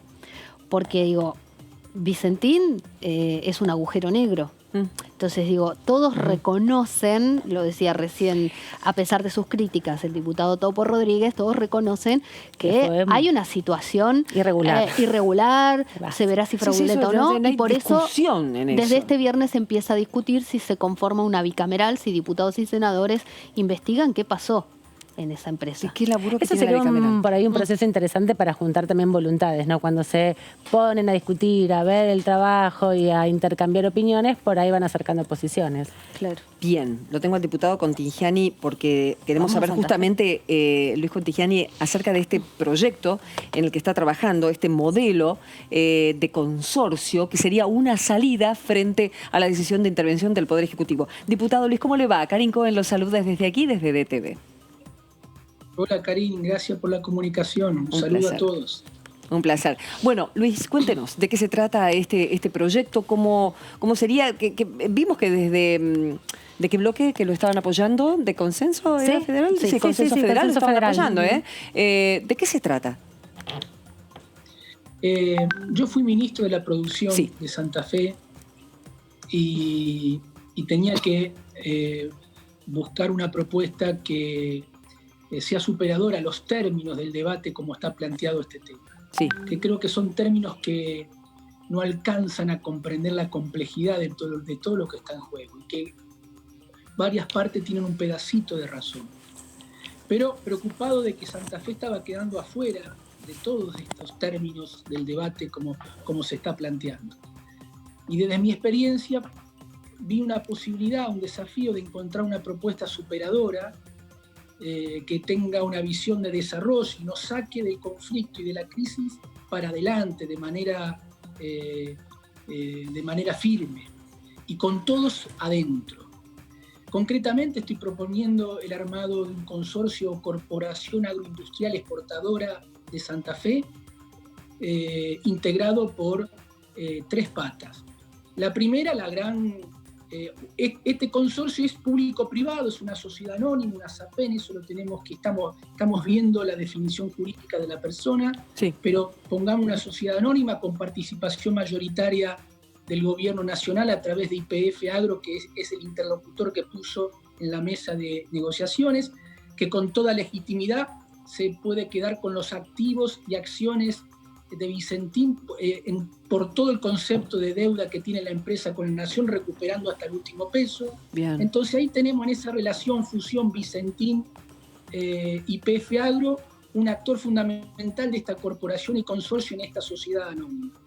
El segundo actor que estoy proponiendo que aparezca, porque es clave, es el gobierno de Santa Fe dentro de esta sociedad anónima a través de un instrumento brazo que disponga la provincia, que sea parte y dueña de acciones de esta futura sociedad anónima o consorcio y que esas acciones sean cedidas por el gobierno nacional vía YPF Agro a partir de la deuda que todos sabemos que tiene la nación con el gobierno de Santa Fe, una deuda multimillonaria. Bueno, parte de esa deuda sería cedida en acciones y Santa Fe podría entrar en ese consorcio. Y el tercer actor que estamos convocando para este instrumento es al sector cooperativo, que ustedes saben que sector cooperativo exportador, que ustedes saben que en la provincia de Santa Fe es un instrumento muy vigoroso, muy importante, muy fuerte en la historia y en el presente de la vida económica y social de Santa Fe. Hay cooperativas que tienen presencia en el mercado exportador de granos, de aceite, de legumbres, de carnes. Tenemos Agricultores Federales Argentinos, la cooperativa Lehman, la cooperativa Avellaneda, ACA en otro orden del sistema cooperativo, en el segundo o tercer orden. Entonces, y la organización de los trabajadores, todos juntos en una mesa, creando este instrumento como una salida alternativa a la discusión si es propio o no es propio, una salida para adelante, garantizando las fuentes laborales, garantizando que la nación no pierda un peso cobrándose con activos y acciones. Y Santa Fe tendrá un instrumento para establecer políticas de desarrollo en serio y jugar muy fuerte en el mercado granario. Y acá me quiero parar un poco. A ver. Santa Fe tiene la dicha, en el sur de Santa Fe, tiene la dicha de tener un cordón portuario, que es uno de los cordones portuarios más importantes del mundo, a partir de la geopolítica mundial de los alimentos y de cómo está el mundo en términos de alimentos. Santa Fe tiene en el cordón portuario una salida de exportación de productos que, según el tipo de producto que analicemos, podemos decir que por Santa Fe se exporta al mundo el 50%, el 60%, el 70% o el 80%, según el producto que tomemos, pasa por este cordón portuario. Diputado. Entonces estamos planteando esta posibilidad de que este instrumento nos permita posicionarnos en serio en ese cordón portuario, pero a partir de una matriz cooperativa, empresarial, social, y disputar la soberanía en serio a los chinos, con COFCO, a los holandeses, a los americanos. Diputado, Analía Argento lo saluda. ¿Cómo le va? Hola, Analía. Ahora, usted dice que, como soslayando si se expropia o no, pero para conformar este consorcio y esta sociedad, ¿qué hay que hacer? ¿Hay que esperar que se aplique la ley de quiebras? ¿Hay que expropiar? Digo, ¿o hay que hacer un acuerdo entre el Estado y la empresa? ¿Cómo sería? Bueno, los caminos son múltiples. Usted ha marcado los 3 caminos posibles. Yo no estoy de acuerdo. A ver, yo creo que hay salida superadora a 2 situaciones que me parecen que hay que analizarlas bien. Primero, no estoy de acuerdo que esto se trate como un tema privado. No lo es. Por la envergadura del capital humano y social en juego en la crisis de Vicentín. Porque la empresa ha tomado 18.000 millones de pesos de fondos públicos. Situación que tienen que rendir cuentas, dar cuenta a la justicia, tendrán que probar cómo manejaron esos fondos. Yo no hago un juicio de valor previo, pero tienen que dar muchas respuestas. Ahora, no es un tema privado. Yo le doy crédito a la intervención pública, no cuestiono la intervención, por la legitimidad que tiene Vicentín y el capital social en juego, digamos. Eso por un lado. Por el otro, creo que expropiar como única herramienta y poner a YPF Agro solamente como el único actor, creo que no es algo superador para Santa Fe. ¿Por qué? Porque Santa Fe pasa a generar dividendos, ganancia, trabajo que va a terminar en una tesorería o en una caja de un gran monstruo que es YPF, y va a quedar poco en Santa Fe. Lo que estoy planteando es la territorialidad del proyecto, que nos quede valor, trabajo y agregado de valor. Diputado. Y creo que el acuerdo puede ser una salida intermedia entre el extremo de expropiar, que siempre es el último recurso, y tampoco que esto sea abordado como un tema privado, que creo no lo es.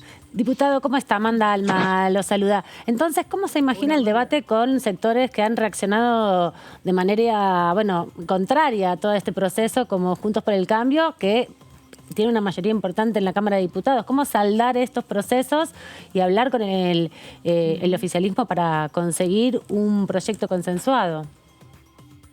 Yo he compartido esta idea, este proyecto.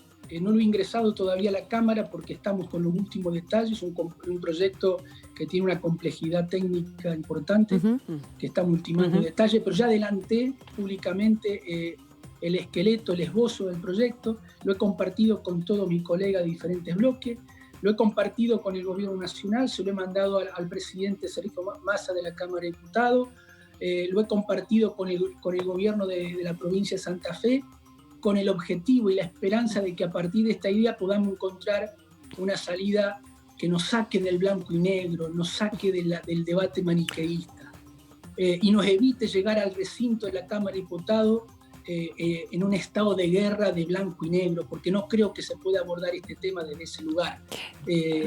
Y eso le tengo la esperanza de que pueda de aquí a ese momento surgir alternativas que nos permitan acordar, concertar alternativas superadoras. Bien, diputado, como exministro de Producción de la provincia, ¿qué le parece el término soberanía alimentaria o alimenticia que dijo el presidente como argumento para esta intervención, considerando que la empresa en un porcentaje muy mayor importa todo, no distribuye alimentos aquí? Déjeme hacer un poquito de... Permítame, Karina, hacer un poquito de pedagogía. Sí. Soberanía alimentaria y seguridad alimentaria son 2 conceptos muy importantes que se utilizan en las organizaciones, en la FAO, en la Organización Mundial, etcétera, en los organismos multilaterales. Seguridad alimentaria es el derecho al acceso al alimento de cada persona 3 o veces más al día. Es un derecho, esas son las políticas de seguridad alimentaria. El derecho al acceso a alimentos sanos, saludables, 3 veces o más al día por derecho humano a cada ser humano. Soberanía alimentaria es la facultad, el derecho de un pueblo, de una nación, de un Estado, a producir esos alimentos para la seguridad alimentaria. El concepto aquí aplicado me parece que es un concepto que no alcanza a justificar la intención o la estrategia oficial. Porque si bien es cierto que Vicentín produce alimentos o granos, o exporta granos, o biocombustible, o aceite, convengamos que Argentina está más que asegurada la soberanía alimentaria. Lo que tiene que asegurar la Argentina es la seguridad alimentaria. Entiendo. En millones de argentinos que están bajo la pobreza y la indigencia. Sí, quiero seguro. decir, la soberanía alimentaria en la Argentina, que produce alimentos en millones y millones de toneladas, yo no le veo un riesgo, no veo que se pueda utilizar ese argumento como riesgo por faltante, porque Argentina tiene mucha capacidad para generar alimentos. Perfecto. Lo que no tiene seguridad alimentaria, que es otro tema. Por último, usted dijo, no cuestiono la intervención. ¿Votaría a favor entonces del proyecto de ley? No, cuando hablo del tema de intervención me refiero a que veo muchas posiciones en relación a la cuestión de si está bien o no intervenir desde el gobierno nacional a la empresa como se ha hecho. Correcto. Yo puedo cuestionar la legalidad, si está bien el decreto. Creo que el DNU de intervención tiene sus debilidades. Me hubiera gustado una ley de intervención. Bien. Yo creo que el gobierno nacional podría haber mandado una ley de intervención a Vicentín. Bien. Con 90 días de plazo, con una bicameral buscando una salida y una alternativa. Bien. Yo creo que la intervención tiene legitimidad porque la situación de Vicentín como empresa y los riesgos potenciales que tiene sobre los trabajadores y el sector social y cooperativo en mi provincia es muy grande. Eso da legitimidad más allá de la legalidad. El tema de fondo de la expropiación, sí, expropiación no, es otro debate. Muy bien. Absolutamente distinto. Gracias, diputado. Ha sido usted muy amable por su tiempo. Muchas gracias a ustedes. Hasta luego. Yo quería buscarte un número, pero no sabemos todavía. Número más. El número para ir viendo si se vota o no se vota. Bueno, Contigiani lo que tiene es que, por Bueno. ejemplo, la sesión en minoría, que se transmitió también por DTV, que no fue una sesión porque no alcanzaron el quórum, acompañó a Juntos por el Cambio, pero cuando le tocó hablar, siempre se pone en una tercera posición, ¿no? Sí. Entonces cuestionó a Juntos por el Cambio también al frente de todos y digo, siempre tiene esa mirada como, bueno, no puede ser un River Boca, un blanco y negro, Bien. donde todo lo que yo hago está 100% bien y lo que hace el otro está mal. Si no hay un punto de encuentro en algunos temas fundamentales, digo, acá hay gente que se va a quedar sin trabajo. Seguro, ¿no? seguro. Señores, mucho para hablar, mucho para debatir y mucho para entender, y acá te lo explicamos. A la pausa.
Este sos vos.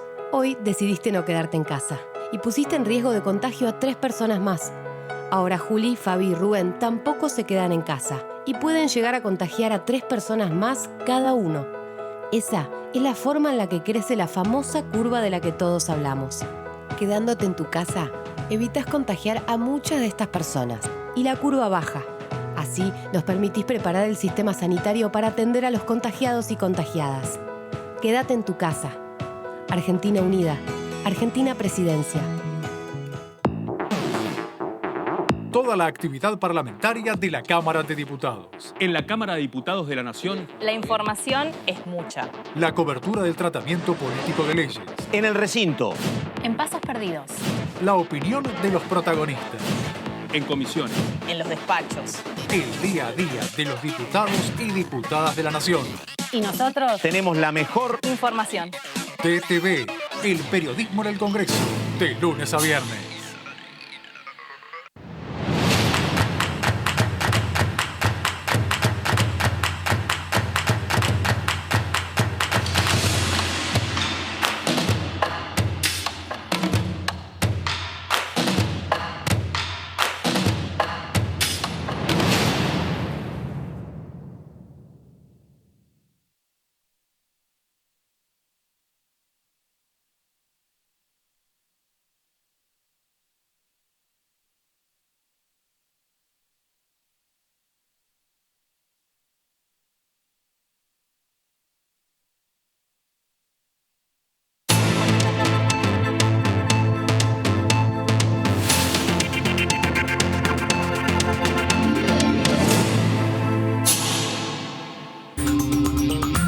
Otro de los temas fundamentales ha sido el trabajo, en definitiva, en estas reuniones de comisión en las que hemos estado repasando estos días de cuarentena. Reuniones que han llegado hasta la principal autoridad de la Cámara Baja. El presidente Sergio Massa se ha entrevistado con distintos diputados hablando de el trabajo. Sí, fuerte la imagen, y ¿no? líderes sindicales también. Ver en la presidencia, CGT. Digo, en el marco del aislamiento, pero ver Total. en la presidencia de la Cámara de Diputados que vengan personas, dirigentes sindicales del peso de Héctor Daer, Claro. Carlos Acuña, digo, el triunvirato de la CGT, estaba también Andrés Rodríguez de UPCN y te dije Carlos Acuña, y José Luis Lingeri. Muy bien. Todos hombres, ahora que pienso, Amanda. Es que yo sé la misma pregunta, ¿por qué no llegan a la cúpula sindical? El día que llegue a la cúpula sindical, creo que eso va a ser un día. Ya hay algunas, ya hay Claro algunas que- mujeres, hay mujeres sindicalistas que están en el Congreso de la Nación como diputadas. Exactamente, haciendo carrera o no, simplemente llegando a donde se tiene. Ahí están las imágenes. Justamente en momentos claro. muy sensibles de Con recorte barbijo, sí. de sueldos impresionantes, de acuerdos que se han llegado con los líderes, con la cúpula de los distintos sindicatos para, en épocas de cuarentena y de excepcionalidad, la rebaja enorme. Bueno, el caso de Aerolíneas, qué sorpresa. Pero también se extendió la doble indemnización, ¿no? Sí. Porque bueno, es un tema, Bien. cómo cuidar el empleo, además de que el Estado está pagando en muchos casos una parte del salario, ¿no? El 40% Exactamente, el a través- 50%. Ujú. Claudia Ormaechea, del Frente de Todos Buenos Aires. Ella es miembro de la Comisión de Trabajo y está en comunicación con nosotros para hablar de este tema. ¿Qué tal, diputada? ¿Cómo le va? Karin Cohen la saluda. ¿Qué tal? ¿Cómo les va? Un Muy gusto estar con ustedes. Igualmente, Claudia. Bueno, estábamos hablando de la reunión del presidente de la Cámara, Sergio Massa, con distintos líderes sindicales en un momento muy delicado. Cuéntenos su mirada con respecto a esta cuarentena, el trabajo y todo lo que se viene en esta área. Mira, sí, creo, como lo estaban explicando ustedes, es un momento muy delicado. Yo en este momento justo estaba participando del plenario de secretarios generales de todo el país, de la bancaria, son 53 seccionales en todo el país. Sí. Y bueno, uno de los puntos particularmente que hablábamos era de esto de tener mucho cuidado y avanzar despacio, porque el gobierno está haciendo un gran esfuerzo para sostener la economía, para sostener a los que menos tienen, pero de cualquier manera la salida de la pandemia va a ser muy difícil. Entonces conversábamos esta cuestión de algunas empresas que solicitaban la rebaja del 25% de sus trabajadores, y qué cuestión difícil de discernir cuando nosotros venimos peleando desde los ámbitos gremiales la ampliación de derechos de trabajadores y trabajadoras, y en este momento sabemos que hay empresas, no todas, lo dejo aclarado, pero hay empresas que sí están pasando una situación dificilísima para poder sostener los puestos de trabajo y no despedir compañeros. Diputada, ¿cómo está? Amanda Alma la saluda. Usted es una referente de mujeres sindicalistas. Justamente, ¿cómo está afectando esta situación de trabajo remoto específicamente a las mujeres y también a las mujeres que no están en trabajos registrados, ¿no? Cómo trabajar, cómo evaluar, cómo diseñar políticas que permitan justamente aliviar esta sobrecarga de trabajo en épocas de pandemia. Mira, nosotros, de alguna manera nosotros veníamos, yo tengo la Secretaría de Derechos Humanos y Género en Bancaria hace 8 años, y de alguna manera veníamos trabajando la problemática de mujeres en particular. Y cuando hablamos de teletrabajo, ya hay muchas empresas que plantean la continuidad del teletrabajo para después de la pandemia, como una cuestión muy buena. Y tomando solamente uno de los beneficios a los que apuntan, que es al tema de las mujeres, porque incluso dicen que las mujeres vamos a poder quedarnos hasta los 3 años si hemos tenido un bebé, entonces vamos a poder estar al lado de ellos hasta los 3 años. La verdad que yo me planteo lo que venimos luchando hace muchísimos años las mujeres. Digo, si no hay políticas públicas, si los derechos no están bien claros y si no hay acciones concretas que muestren cómo se va a compartir el tema del cuidado, las mujeres seguramente nos vamos a quedar con el trabajo doméstico y además el cuidado de niños y adultos mayores si es que los tenemos a cargo. Claro. Por eso es que cuando hablamos de teletrabajo y de los beneficios que puede acarrear a las mujeres, tenemos que ser sumamente cuidadosas de cómo lo miramos, porque no es que no haya compañeras que les vaya a parecer bueno, o mujeres. Nosotros creemos que el confinamiento, por lo menos la gente que trabaja en mi equipo y que ha trabajado por este proyecto, que este confinamiento le puede traer dificultades a la hora de la igualdad de oportunidades en el crecimiento de las empresas, pero yo tengo dudas si también no es en alguna manera un paso atrás en la lucha que estamos dando contra un sistema patriarcal que sigue discriminándonos y nos sigue subordinando.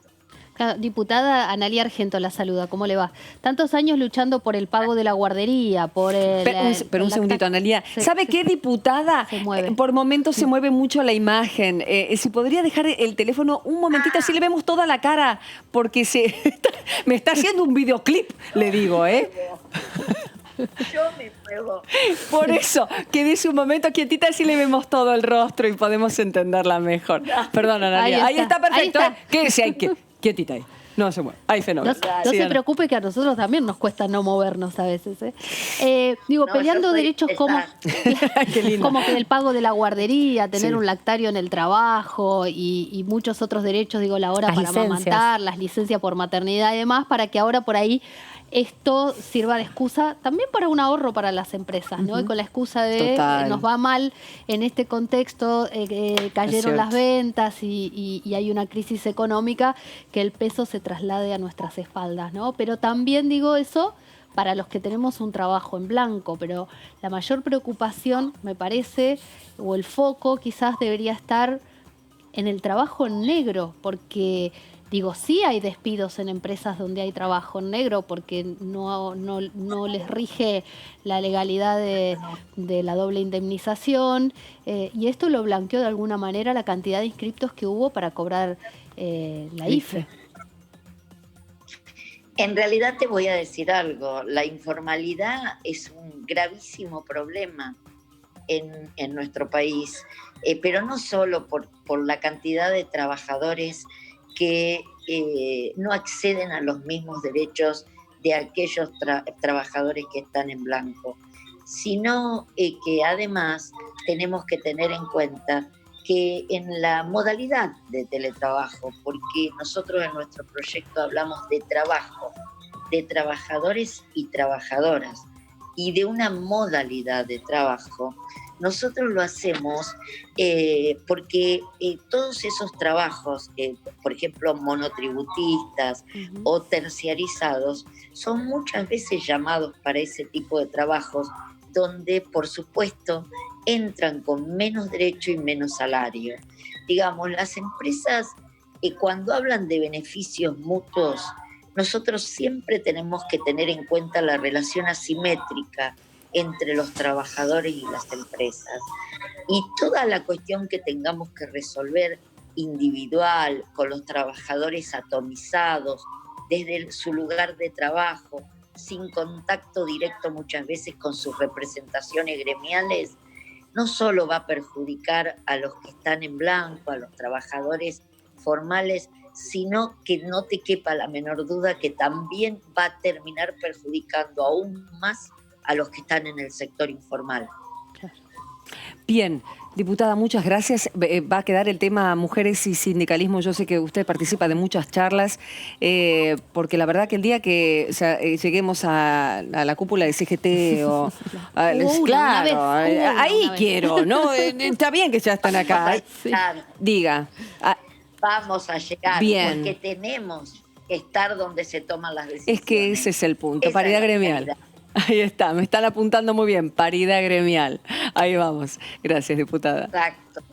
Que siga muy bien. Te mando un abrazo, gracias a ustedes. Muy bien.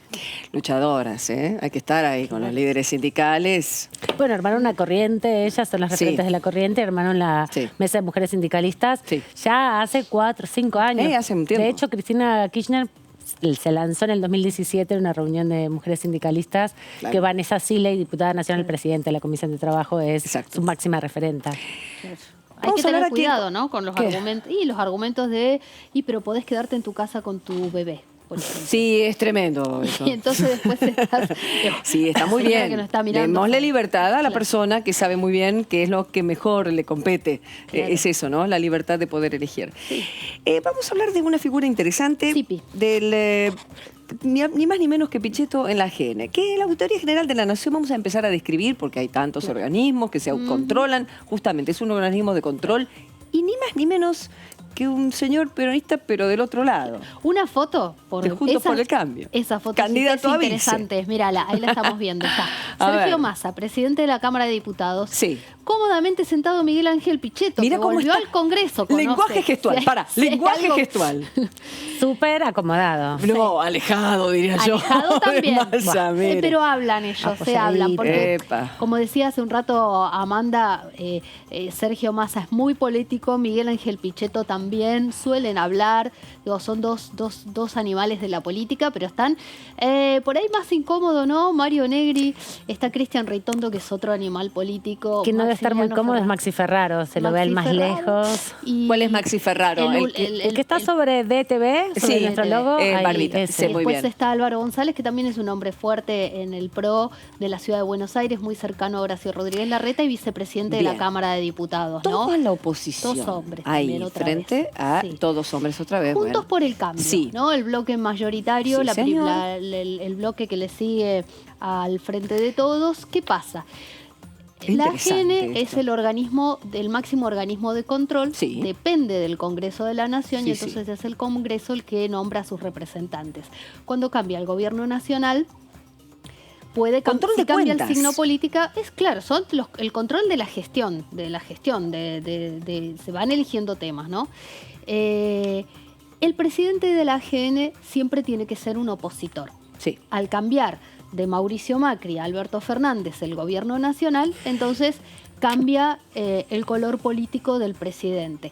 Hubo una fuerte pelea en Juntos por el Cambio, porque el PRO quería ese lugar justamente para Pichetto, que lo cuentan como propio, lo promovía Mauricio Macri. En el radicalismo, que son históricamente controladores, un histórico presidente de la AGN fue Leandro Despuy, un hombre que falleció recientemente, muy respetado por todos los partidos políticos, muy querido, un hombre que tenía muchísima experiencia en el control de la gestión pública. Bueno, entonces los radicales dicen, ese lugar es para nosotros, el PRO dice, ese lugar es para nosotros, porque tenemos más representantes. Hicieron cuentas, ganó el radicalismo por número de representantes en el Congreso de la Nación, porque suman a los senadores y a los diputados, y finalmente designaron a Jesús Rodríguez como presidente de la AGN. ¿Qué pasa? Jesús Rodríguez venía siendo auditor ese lugar quedó vacante y también corresponde a la oposición. Entonces ahí el PRO dijo, bueno, entonces ese lugar es para Pichetto. Algunos decían, pero a Pichetto le queda chico, quería ser vicepresidente de la Nación, fue el hombre durante muchos años, el hombre fuerte en el Senado, la llave para muchas leyes. ¿Es un lugar para molestar? ¿Es un lugar para simbólico? molestar? Es un lugar para molestar. Y bueno, es un se lugar para entiende, molestar. entonces. Bueno, finalmente hubo una reunión hoy, hace un rato nada más, en el despacho de Sergio Massa. Juntos por el Cambio le presentó como candidato a ocupar por 4 años el lugar que dejó Jesús Rodríguez a Pichetto. El tema es que es un lugar que corresponde, es como el lugar de Sergio Massa, que lo tuvo que votar todo el mundo. Te guste o no te guste, hubo un acuerdo, entonces Massa es el presidente y así como Álvaro González es vicepresidente, corresponde a la oposición. La oposición son ellos quienes tienen que decidir a quién van a nominar y en ese sentido, bueno, también lo que decía la diputada Claudia Bernaza, ¿no? Bueno, a mí no me gusta, pues cuestionan un poco, pero te tienen que votar, porque no es una decisión del oficialismo en este caso. Lo que hay que ver es si están todos sentados ¿Alguna vez después. pasó, perdón, Analia, alguna vez pasó que no votaran? No, que ya llega con un acuerdo previo. Claro, exactamente. ¿no? Digo, si Sergio antes de esta Massa... foto hubo varias reuniones. Acá la foto es justamente Pichetto volviendo al Congreso, un personaje que también estuvo hablando en estos días sobre lo de Vicentín, se lo escuché en algunos medios. Sí, claro. Bueno, que se había retirado un poco cuando perdió silencioso. Claro, ¿no? Entonces estaba muy cauto, ¿no? Para sus declaraciones. Esto lo vuelve a poner en la escena pública, ¿no? Y le da un lugar desde donde hablar. En Juntos por el Cambio, las fuerzas que se están midiendo para las próximas elecciones y el expresidente, ¿está metiéndose el expresidente acá? Claro. Y sí, porque Pichetto es hoy, a ver, la diputada Bernaza muy bien ahí chicaneaba a la oposición y decía, ¿no tienen otro referente más importante que sea del PRO, que sea radical? Hasta defendió a los radicales, claro. Le vamos a decir que hay un radical que ya se lo robó Alberto Fernández, que es Ricardo Alfonsín, que va a ir de embajador a España. O sea que también hay... Claro. El tema es que las dos personas más cercanas y más fuertes que tiene Mauricio Macri son Patricia Bullrich, que pasó, digo, es de origen peronista y fue pasando por distintas fuerzas, fue ministra del gobierno de la Alianza, y Miguel Ángel Pichetto fue muy fuerte en el final de campaña o en la despedida frente a la Casa Rosada. Él estaba con Pichetto, no estaba Gabriela Michetti, que era su vicepresidenta, hasta el 9 de diciembre lo acompañó. Estaba Pichetto. Es un hombre al que escucha mucho, con el que está muy cerca, y representan un poco, Bullrich y Pichetto, ese pensamiento que él tiene, que es menos dialoguista, digamos, como sería más Emilio Monzó. Sería. La línea dura. Emilio Monzó, que fue presidente de la Cámara de Diputados, que también habla mucho con Sergio Massa y con otros diputados. Horacio Rodríguez Larreta. Totalmente, es la otra línea que se está preparando también, lógicamente. Y además también tiene mucho diálogo con los del PRO en la Cámara de Senadores, ¿no? Porque el Senado, si bien Pichetto ya se retiró porque no tiene nadie que siga su legado de manera directa, no nominó a nadie que lo pudiera continuar, bueno, la nueva posición que asumió dentro de Juntos por el Cambio lo pone de la mano de diputados, de senadores, sobre todo en Juntos por el Cambio, que son menos y que tienen también menos fuerza dentro del PRO, el PRO dentro de Juntos por el Cambio, ¿no? Se impone mucho ahí el radicalismo porque tiene más territorio. Así que es una foto interesante porque vuelve a ponerlo a él en escena y abrir ahí un posicionamiento cada vez más fuerte de este sector dentro de... Sí, hay que ver cuál es el rol que tiene la AGN, ¿no? Eso te iba porque a también puede ser un lugar confortable. Una buena jubilación, decís. No, claro, un lugar para estar sin estar. Entonces todo para depende de la decisión política o la impronta que le quieran dar, ¿no? Tanto Jesús Rodríguez como él. También hay que ver eso, ¿no? Cómo se llevan, porque, claro, ahí sigue estando Nievas del radicalismo. Eso iba a preguntar, ¿por quiénes está compuesta ahora la AGN en los cuadros más bajos? Claro, bueno, también hay oficial.